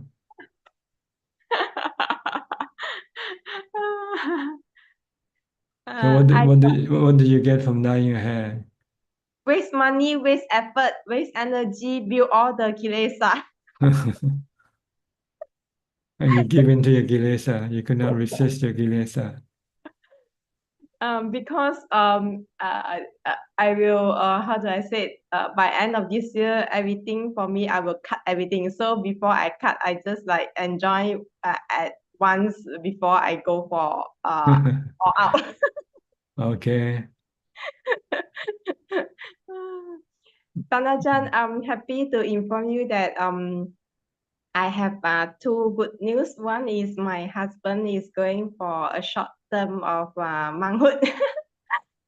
Good. And yeah, and he under training because quite some time he never go back to temple due to the work is very busy. And these 3 days he went back for 3 days, and after that he will go to practice at June for 9 days short term period. I'm so glad. Then for Just being monk for 10 days? 9 days. 9 days. A good start, a minimum. Good start. What kind of monk? Mahayana monk or Theravada monk? Ajaan King will lead.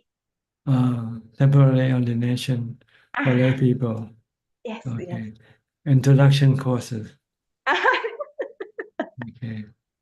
Learning how to wear the robe. How to be a monk. Yes.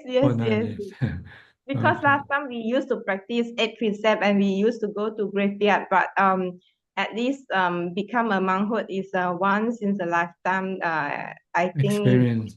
Yeah. Okay. Good. Yeah. And for me, I have a very happy further improvement for myself because I don't know why these few weeks I can see my thought very fast every moment for my daily activities, such as when I was driving, then I can see the thinking mind is like keep on going. So if I can stop, I change from the thinking mind. I don't want to have this kind of like madness I can see. So I change to Puto. So it's immediate stop. Then from there I can see, oh, Puto is so powerful. Yeah. Buddha brings you back to your knowing mind. Yeah. And stop your thinking mind. Yes. Then you don't have to react when you're in the knowing mind. You just know. And from there, I understand my past master saying that you read a lot of book on Dhamma, it's like you are reading the map, but you never walk on the geography. Now I start to understand the Dhamma internally, That's right. mentally, very good. Yeah. That's good Yes, for you. That's good for you. yes, yes. And not only that, and I can very fast to understand the laziness from the craving, and I so enjoy the attachment for the laziness in my mind. So I can manage to pull myself out from the kind of situation and become concentrate and be mindful from my Yeah. daily. Become more diligent now. Yeah, yeah.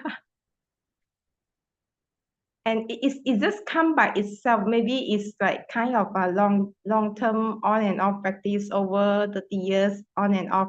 So it's like I feel like, oh, how come it's so awesome? It's like it come by itself, include the daily activities. Sometimes I feel like tired. Actually, it's not tired. The mind is very attached to the laziness state. It's like bawanga there. So then I only know why daily also have to be mindful as Atanajan and all the Sayadaw teaching. Be mindful is so important.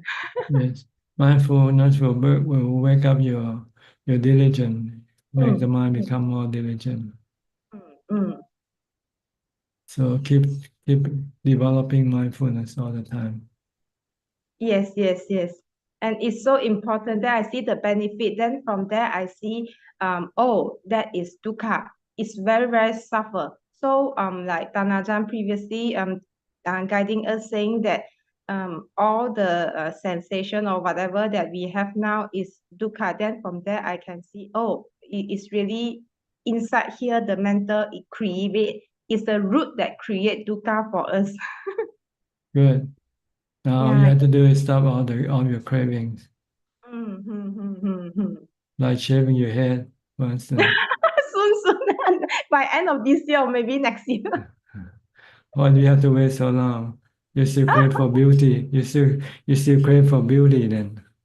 In fact, last time I was having very, very short hair, and because I used to stay in temple and I keep a precept, it's so easy for me to manage, and I no need to Yeah. like maintain it.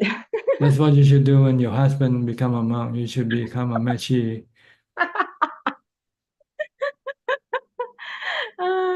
Okay, I hope that one day will come soon. Thank you for your blessing and wish. So your knowledge is still theoretical, not practical yet. Not until that level yet.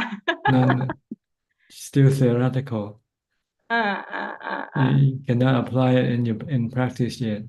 You cannot let go of your attachment to beauty yet.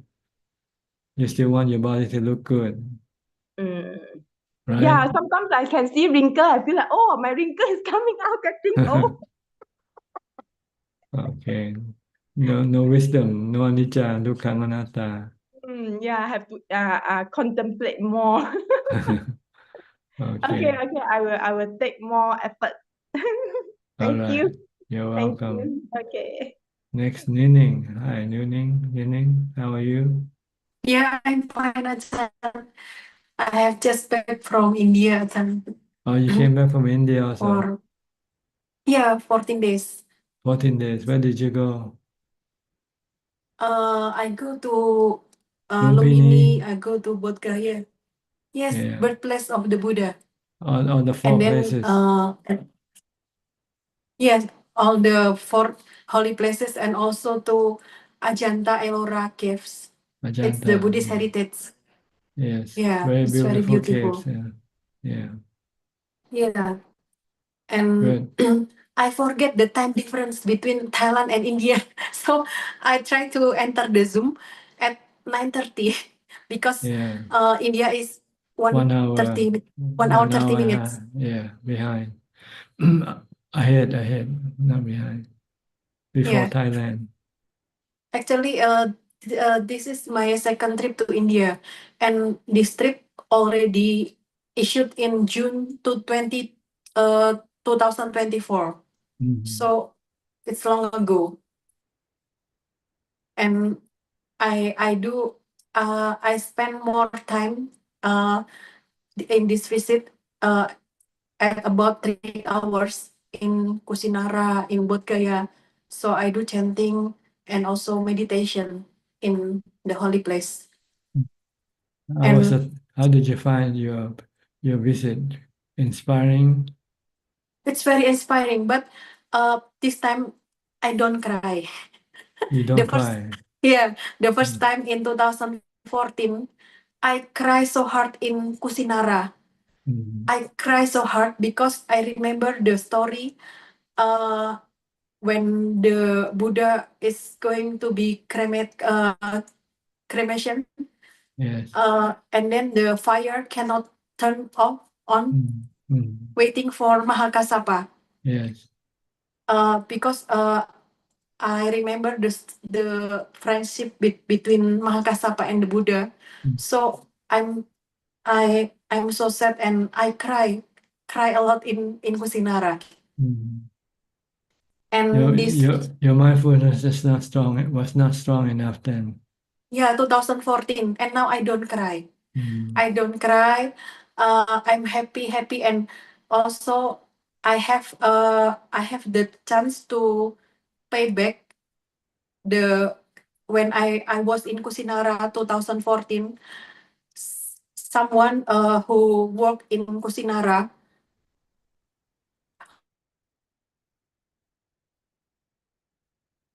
I think your sound just went away.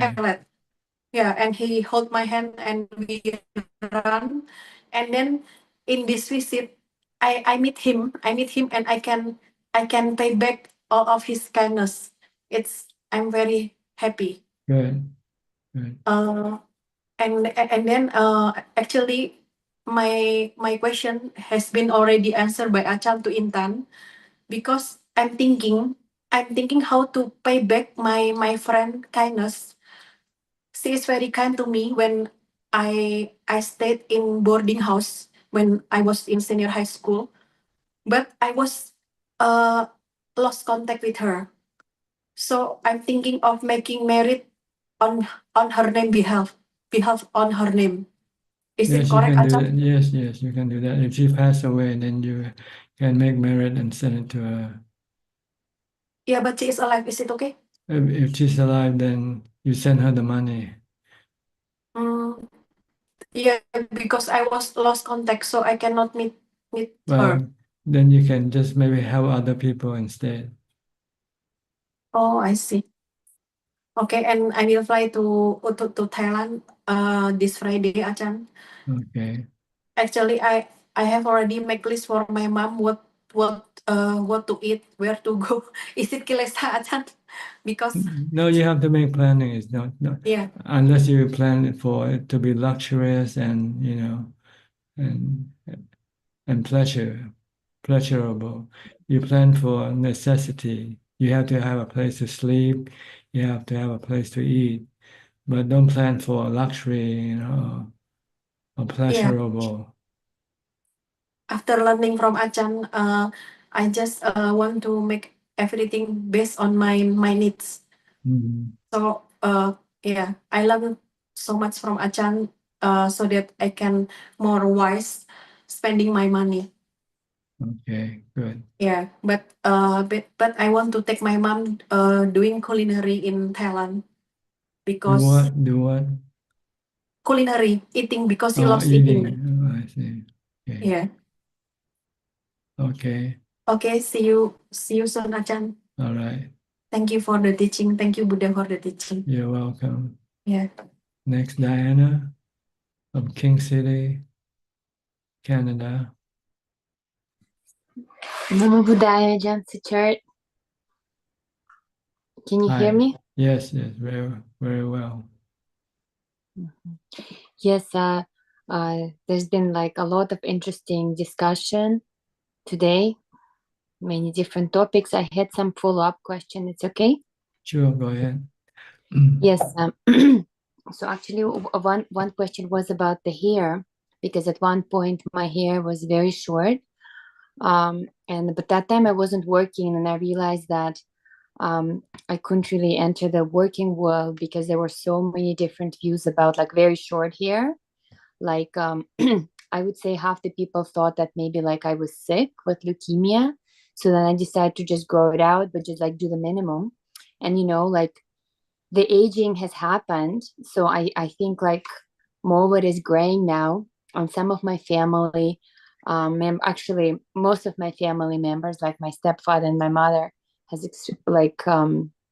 I would say each time we see each other express discontent about the way my hair is looking the gray. And after hearing all this coloring discussion, I wanted to ask you if I were because initially myself, I just kind of set the boundary and said, you know what, like it's okay. For me, it's okay. For me, it's okay. But the attention is kind of like a lot, and it's not going away. It just comes up each time.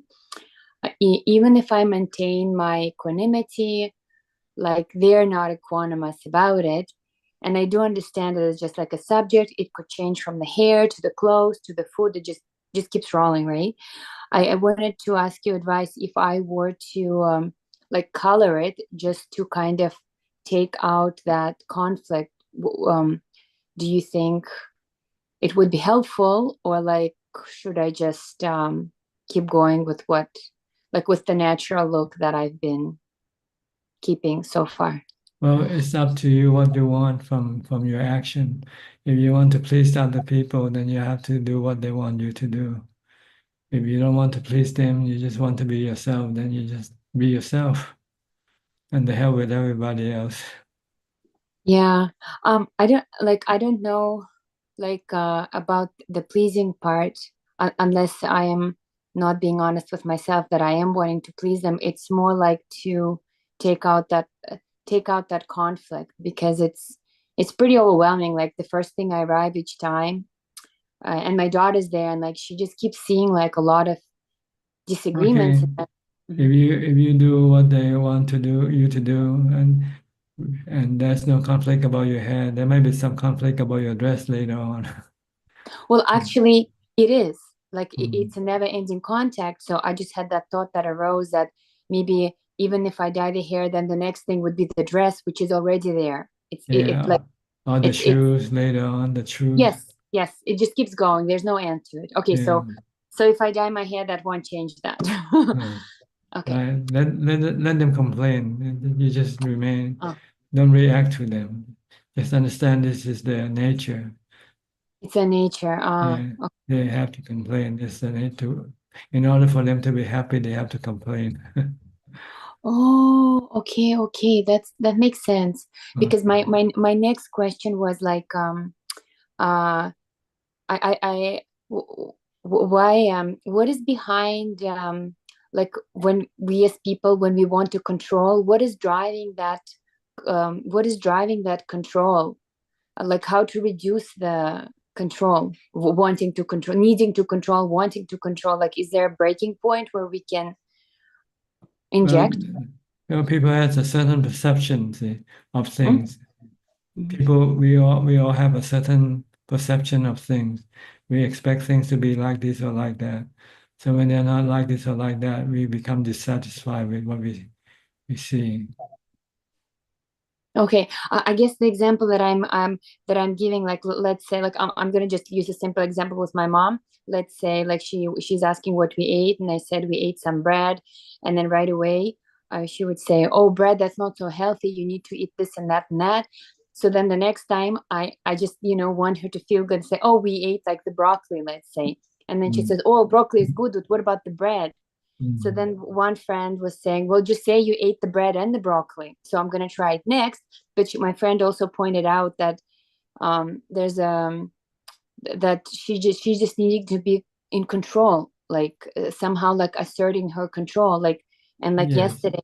Yeah. So I was trying to find a way how to release it, because yesterday my mom said she was tired. So I said, okay, don't worry about the planning. I will do everything when I get home. And before I got home, she called me back and said she already did it all. And I said, oh, okay. So yeah, okay, sorry. Yeah, just let her be what she wants to be. Okay, so just let her be controlling then. Yeah. Okay. Yeah. Okay. And then on my personal practice, I did notice, it was surprising to me, but I did notice some more success in terms of like how the practice is impacting my life, in terms of like being able to, I guess I was a little doubtful how far mindfulness could help me deal with certain situation within myself and externally, but I just decided to like be faithful and pursue it regardless of the outcome. And in particular, in not saving into jumping other people or their feelings or making it work for them. And it was challenging because I had to stay more like, you know, I was on the fence about it, but I was able to stay more with myself, and that attachment did let go. So that was possible. I wasn't sure. I wasn't having the detachment experience in my practice. So I had a few examples for that. And so the next question would be, I've noticed that it takes me a while to get in tune with the Buddha chanting. Like I wanted like instant result. Like the moment I was doing the Buddha, I just wanted to be like, you know, mindful. But it took a while. And I noticed that if I was imagining something, it was like more successful in terms of like switching over. So I wanted to ask you for advice, like, is that okay? Because right now the two kind of the two have joined together to help me like stand my ground. Is that acceptable? Like, well, if you can use them to control your mind, and it's okay. Yeah, like it in terms of then like it was helping. I tried a few things. I guess I just tried like the simple one, the light, because I remembered some people were using it, and when my practice or the breathing was failing, or just to get centered when my daughter is having a lot of emotions I don't like, then, or should I just keep them separate? This was just from this week. You just have to try it out yourself and find out what works for you and what doesn't work for you. Okay, so it's okay for the two to be together. I don't know, just try it out, see how it works. Okay. I had another question regarding family and our responsibility for our parents. I have a sister who doesn't really help my mom a lot. And on one hand, she's absent and she's not helping. And on the other hand, like I just always wonder where my responsibility ends, because I don't know if she's doing it knowingly or unknowingly. And even though my mom like tries to not be hurt by it, she is. But anytime I brought it up, she doesn't want to deal with it. And having said that, my sister also like has kind of left communicating with me, and I didn't mind. And of course, it comes back to my daughter, because now my daughter is wondering how come it's okay for like one family member to be very caring after a parent. And now she found out that I have a sister, and my sister's like not very caring for the parent. So because people are different. People are different. Yeah, she's not caring and you are caring. She's banana and you're apple. So you cannot make you and her the same, right? You cannot make banana and apple the same, dude. So in terms of karma, how do I explain to her that it's still like, it's not okay to just abandon your grandparents? How do I explain that? Just ask her, if you abandon your daughter now, how would she feel? Okay, I got it. All right. Okay, because I could see she was thinking. Also about the books, I'm just wondering how what is the best way to get the new books? Just go into the website, suchart.com, and go to the book section, and then I order. No, just download. There's a link you can download and PDF file, and you can read it in your phone. Yeah. And I can print it if I need it to, right? Yeah, you can print it if you like. So it's not available in already book form? No, just in PDF file. Yeah. And just a side question, have you got any Russian literature yet? Nothing yet? I don't think anybody has translated into Russian yet. No. Have you gotten any Russian monks staying at your monastery?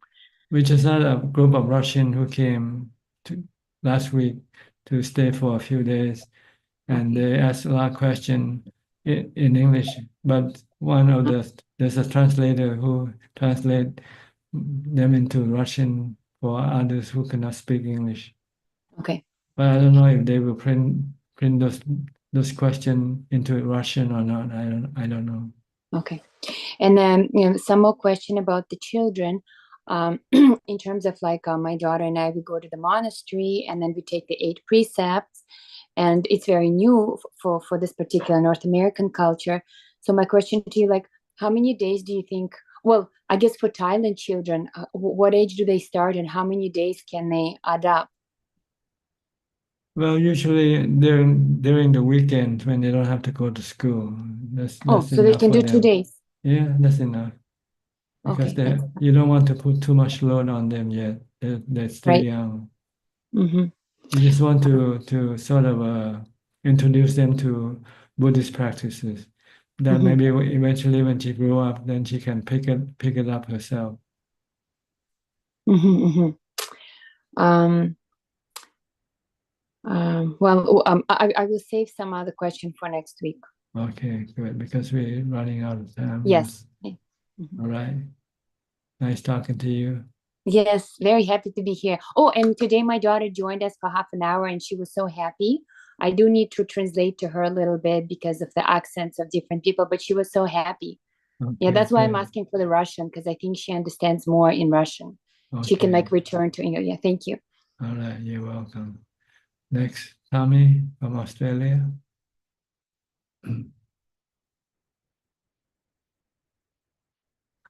Still on your retreat, huh? Yes, Cap. Good. Can you hear me? Yes, perfectly. One sec, I just get my notes. Um, I just reached my first goal, 108 days. Did you achieve anything from this 108 days? I think the level of my mind improved. You're more stable, your mind more stable, more calm, more contented? Yes. Okay, Yeah, I that's think good all news. those things. Happy with yourself, being alone? Most of the time, but I think because my bhavana is not good enough to be happy all the time. You still have to resort to some sensual pleasures from time to time? Maybe once every 2 weeks I get some nampana with my food delivery. Chocolate, cheese. Just food only, huh? Yeah. Okay, good.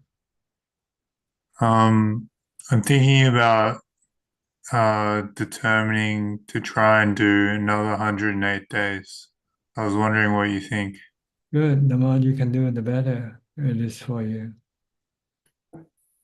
Do you think it's good to do it all year round? Do it forever. um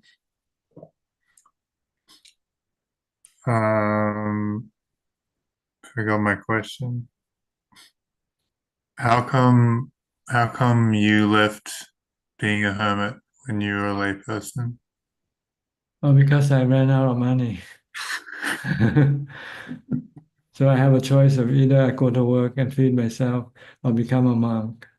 I didn't want to become a monk because I felt it's like being putting in a cage. You know, when you're a monk, you have monastic codes to follow and you have to live in a monastery. Yeah. I was still sort of want to be able to go here and there whenever I feel like to. But Right. I don't have the money to feed me, so if I want to remain a layman and practicing, I have to go to work. And if I go to work, then I won't have time to practice. Yeah. So I decided I want to practice, and decided to take the bitter medicine, become the monk. I won't run out of money anytime soon, but some of my monk friends, they're worried about me living as a hermit. There's nothing wrong. You're not hurting anybody, Yeah. and you can always return if you have to. It's easy to return to the world from a hermitage lifestyle. Then it's harder from going back to a hermitage lifestyle when you return to the world lifestyle. I wanted to ask about this term sakdewa. Satteva. When you say like kawedna jitam sakdewa, what does that mean? กายเวทนาจิตธรรมสักแต่ว่า Thai word Yeah. สักแต่ว่ามัน merely know merely hear merely see สักแต่ว่ารู้สักแต่ว่าเห็นสักแต่ว่าได้ยินได้ฟัง just merely no reaction to what you see or hear or know. So in the context of Satipatthana, what would it mean? The body is just merely body, no self, no you or me in this body, no me or you in feeling, no me or you in mental states. They are just merely mental states. They are merely feeling. They are merely body. Okay. I see. And what's Chittam? Chittam. This is the original chitta, or the chitta in this prime in its original state, which is in jhana. When it's called Chittam, when the mind becomes completely still. And what about Kriya? How does that work? Clear? What do you mean by clear? Kriya, like when somebody attains Arahant, they say it's like mere action, there's no karma. Oh, kiriya. Yeah. You do action without having any craving behind your action. You drink without craving. You smoke even cigarette without craving. If somebody give you a cigarette, you take it and smoke it. This is kiriya. People couldn't understand why arahants do smoke or chew bitter nut. It's just kiriya. Yeah. No attachment, no craving. But they can enjoy the pleasure of smoking, the pleasure of the bitter nut, chewing bitter nut, or even enjoying the pleasure of eating. You know? Somebody give you some favorite food, you can eat it and enjoy it, but you are not attached to it. That's all. If tomorrow you don't get the same thing, you don't feel bad or anything like that. So the Arahant, because his mindfulness so sharp, he live in the present moment all the time. And also have wisdom not to be attached to anything, because everything is anicca, dukkha, anatta. Do anagamis get rid of all sensual desires? Yeah, sexual desire and attachment to the body.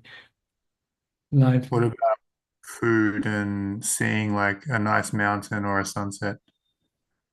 This is also sensual pleasure, and anagami also have got rid of this. Okay. Anything that has to do with the body, the sensual part, this is the body.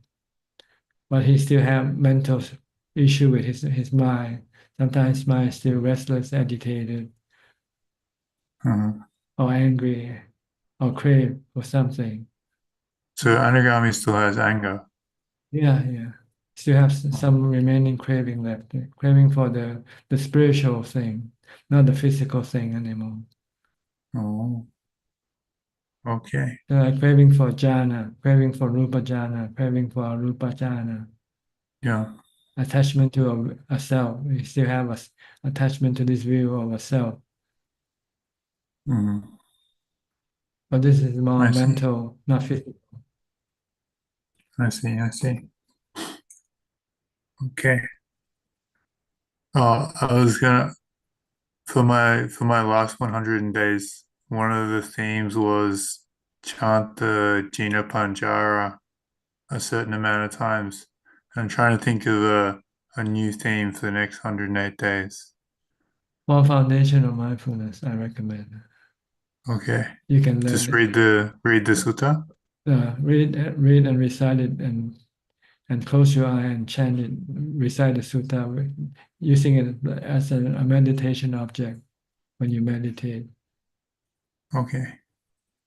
It's better if you can do it in English, so you can understand what you're reciting also, because it's instruction on how to develop mindfulness, how to practice anapanasati, and how to develop wisdom. Okay, I'll do that. Okay. Okay, Good. thanks, Ajahn. Why do you choose the 108? Why not 100 or 95 or? Because 108 is supposed to be auspicious number. I see. Okay. It's like ETP so is like the 108 qualities Yeah. of the triple Buddha. Yeah, we use this 108 to describe something, many. When we want, look, when you want to mention something that there are many, we say light bad, 108. Mm. Okay, nothing serious. Nothing serious. Okay, good. Right. Keep it up. The more the better. The more practice, the better. Yeah, I feel like this is rare opportunity. Yeah, if you can do it, just keep doing it as much as possible. Okay, thanks, Ajahn. Maybe it will be enough to propel you into enlightenment. Who knows? Maybe, I hope so. Okay. All right. Good luck to you. Yeah. Bye-bye. Next, B. Ravin from Bangkok. You're getting fat. You're looking more blossom, more blooming. I think that's because I just changed my haircut. I cut my I hair see. short, I so see. it makes me Okay. look fatter, but it's good so I can focus on losing weight more. Yeah. But I'm trying because usually I don't eat dinner when I work from home. Okay. It benefits me in two ways. So I don't eat too much and I can meditate better. Okay. You still do meditation regularly? Yeah, at least I do once a week. I'm trying to do more, but I keep at least the once a week meditation. On your day off, huh? On my day off on Sunday, I will I always see. meditate every Sunday. How long can you sit? Can you meditate? Usually I try for an hour, Mhm. 1 hour, not less than that. If I can go for longer, then I will. Okay, that's good. But yeah, I will try to do more. But at least I stick to my schedule. Okay. And on that day, you keep the precept, or no? Or you still have dinner? If I don't go out, if I don't go out, then I won't have dinner. I see. I only eat dinner if I meet up with friends or I have to have dinner at the office. If And I'm at home, then I and don't. you can still come back and meditate. Yeah? Yes, usually I try to meditate in the mornings before I see. I You go go out out. before you go out. Yes, Okay. yes. If I eat dinner and I come back, I will not have the strength to meditate. That's right. Okay. So I I make forgot. sure I do it first. Yeah, first in the morning when the mind is fresh and rested. Yes. Good. Usually before I eat anything, I feel it's when the mind is fresh. Why can't you do it every day then? Because you're not You might ask me. inspired yet. You're not inspired to do more yet. I think I am. I'm just too lazy, I'll be honest. You I have know I can to do better. you have to think of that more often. Then time is running out for all of us. Yes, I need to think about it more often. Yeah. Because if I don't, I will overlook it. Yes. Okay. Yes. Any question tonight? I'll keep it short, Prachan. Just one question.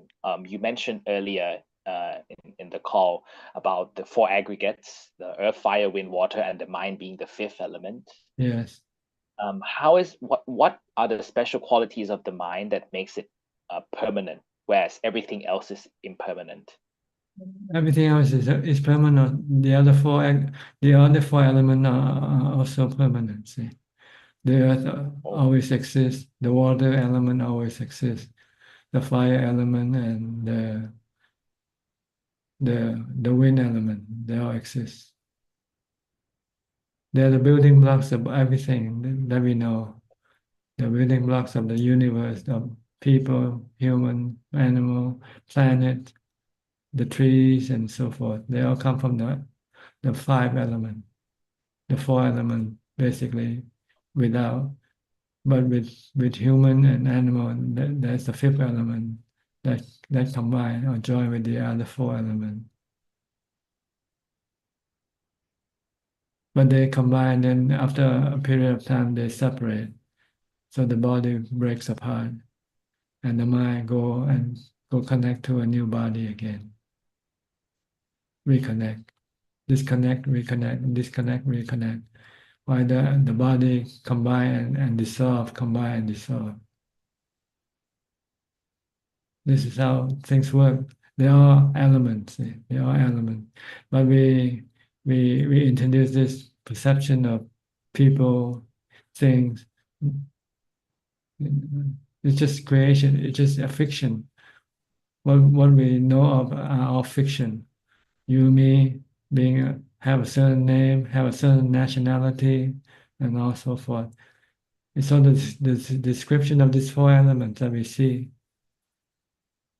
We just put up this is description so we can communicate and talk about us. If we just say we are a four element, we don't know who we're talking to.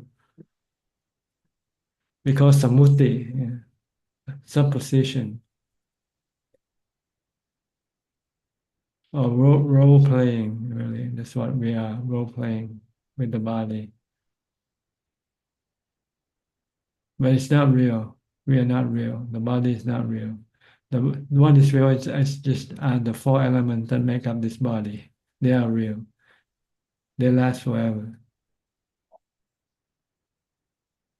And also the fifth element, the knowing element, they are real. And the sixth element is the space element. We need to have space for these things to exist, right?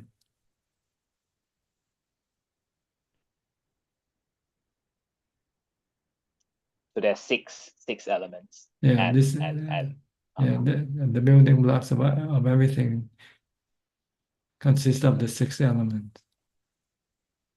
The earth element, the water element, the fire element, the wind element, the knowing element, and the space element. Is time the seventh element? No, time is just the result of action or movement. See? If there's no movement, then you cannot measure time, right?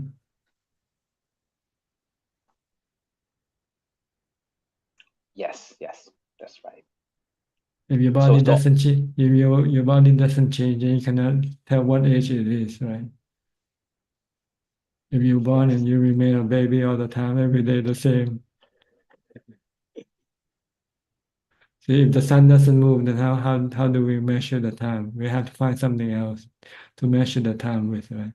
If the earth doesn't rotate and the sun doesn't move, then we have to find some other way of measuring time. Time is just a measurement. So it's just one of the many things that are arbitrary suppositions that we make up. Yes, right. What is real and original and always there is the sixth element, or the sixth element. So we can call us we are five elements and floating in the space element. Wow, I never thought of it that way. Look at the planet. Planet are element, right? Yes. Mostly earth element, except for the sun. The sun is mostly fire element. Hydrogen burning, yeah. But we have modern terminology for the elements. We call them liquid, solid, gases, and heat. These are the four elements. What science doesn't know is the knowing element. They don't know this. They thought it's part of the body in the brain, but it's actually another element. Only when you meditate, then you can see that this knowing element. Like when I mentioned to check about the The mirror. Meditation is like a mirror. When you meditate, you'll see the knowing element. See yourself. See the knowing element. Like when you have a mirror to look at your body, you can see your body. Without a mirror, you don't know how your body looks like. So without meditation, you don't know what your mind looks like.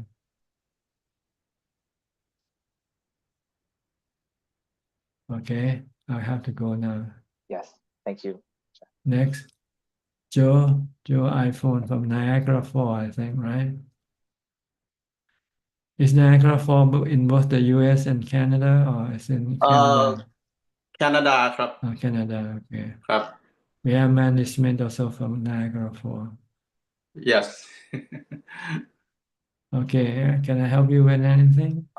Just no question, just a little quick question. Is that possible to meet you in Thailand? Yeah, I'm here all the time if I'm still alive. Yeah, I was thinking to go back to visit my family in Thailand next year. Yeah, I'm usually available almost every day, but at different times. Weekdays in the morning about 9 at the dining hall. Weekend at my kuti in the afternoon about 3 o'clock after my Dhamma talk at 2. Okay. So is that possible to sai bath in the morning? Yes, in the morning at 6 o'clock in the morning at a nearby village called Ban Ampur. Ban Ampur, okay. Yeah, I'll get information when the closer day I go. Okay. Yeah. Okay, thank you, Prajan. All right, you're welcome. Thank you. Next, Mandy Smith. Amazing, you're living in the same town, not meeting each other, and instead meeting here. We have met each other. Oh, you met before, I see. Okay, good. Yes. Yeah. Good to see everybody and glad to have everyone's questions. They're so inspiring each week. My question is, can dreams be a form of Vijayana? Vijayana? Yes. What do you mean Vijayana? Can it be a form of seeing the past or seeing the future? Is it some type of, can we go into meditation state while we're dreaming? No, when you're dreaming, it's usually when you don't have mindfulness, like when you go to sleep or when you die. Then the dream are created by the influence of your good or bad karma, the experiences that you have done, and they contain in your mind, in your memory bank. So this thing will come out when you go to sleep or when you die. Good dreams or bad dreams depend on what kind of karma you did in the past when you're still alive. Okay. So I had a dream where I was in some sort of open architecture surrounded by forests, and I couldn't quite place location, but I witnessed some type of Yes, they can come from your past because dreams have, come from what you have done previously in your past lives, or past years, or in the past. Okay. And I went to the man sacrificed, he was some type of important person leading, and he sacrificed himself. I was not involved in the war or the invasion that was happening, but I went to his dead body and just said how noble and how honorable it is for his actions. And the next thing, I'm going into the town where there's lots of women and children and telling them, gas is coming, take cover, take cover. And I thought, must be some type of delusion. I guess it's something I don't need to contemplate about, but it just felt so, my So dream. real. When you're dreaming, you thought you're in the real world. Yeah. You only find out that it's a dream after you wake up.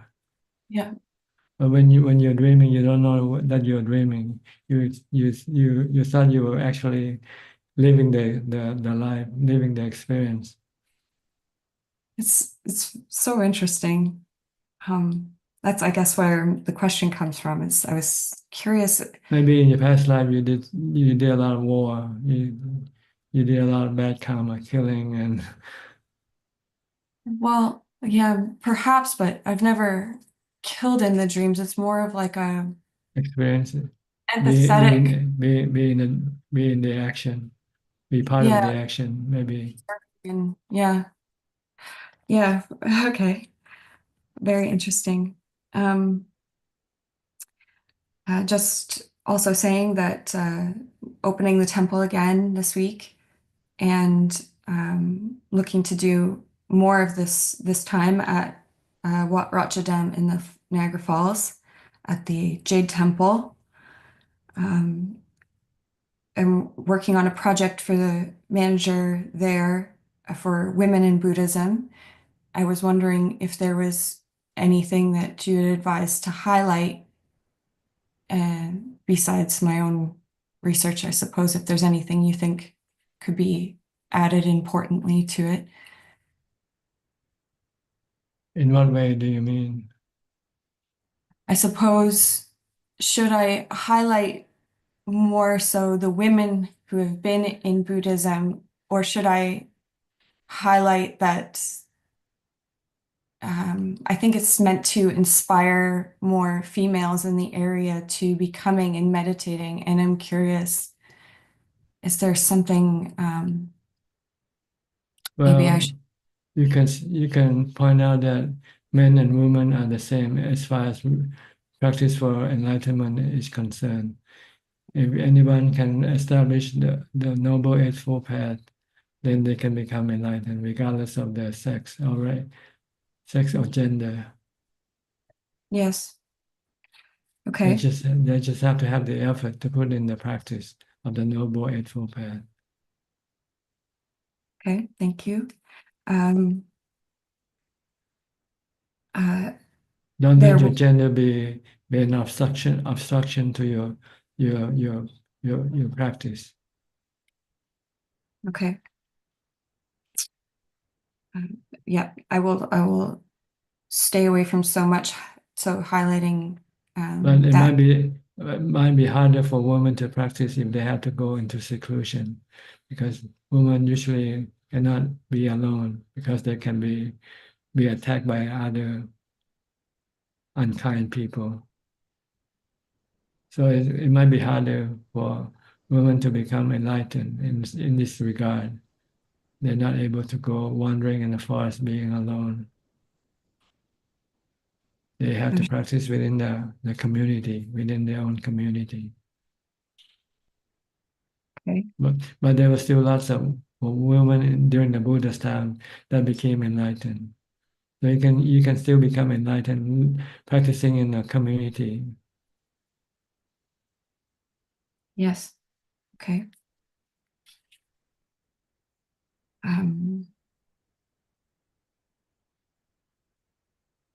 My other question was for Swee Chek, wondering if there is an email to obtain books or some form of... You want the hardcover book? Yes. I think you can contact Swee Chek. I think I'm not sure how you can contact. There's a chat here that you may be able to chat with each other right now. I think if the admin turn on the chat function for you. Okay, great. That would be great. I'd like to add a few copies at the temple there. Okay, all right. Thank Good. you. I think somebody who has anything to do with delivering book is listening, and they might try to contact you through my assistant email also, if that's possible. Yes. Okay. Unless Chek can send her your email right now through the chat. Okay? Thank you. We still have a few more minutes before we close this meeting. I'll go to Sulan next then. Sulan? Hello, Ajaan. Nice to see you. Okay. Mm. Yeah. How are you? Good, happy? Okay, okay. Yeah, half Okay. happy, then half stressed. Still Yeah, stressful, huh? yeah. Try to And do more mindfulness. Think less. The less you think, the less stressful you become. The more you yeah, think, the more stressful you become. mm, yes. Yeah, I was just thinking like whether is it important to pursue excellence? Well, becoming enlightened is in a form of excellence that you should pursue. Mm, So it's important to become mm, enlightened.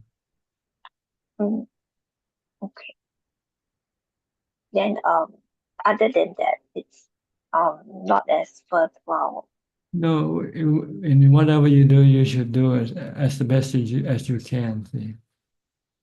Mm, Whether worldly matters or Dhamma matters, when you do something, do it to the best of your ability mm.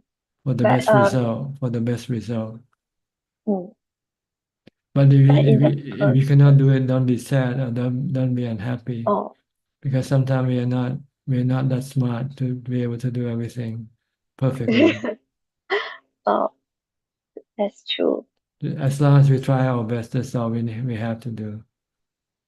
Mm, Whether we okay. achieve the maximum or not, that's another story.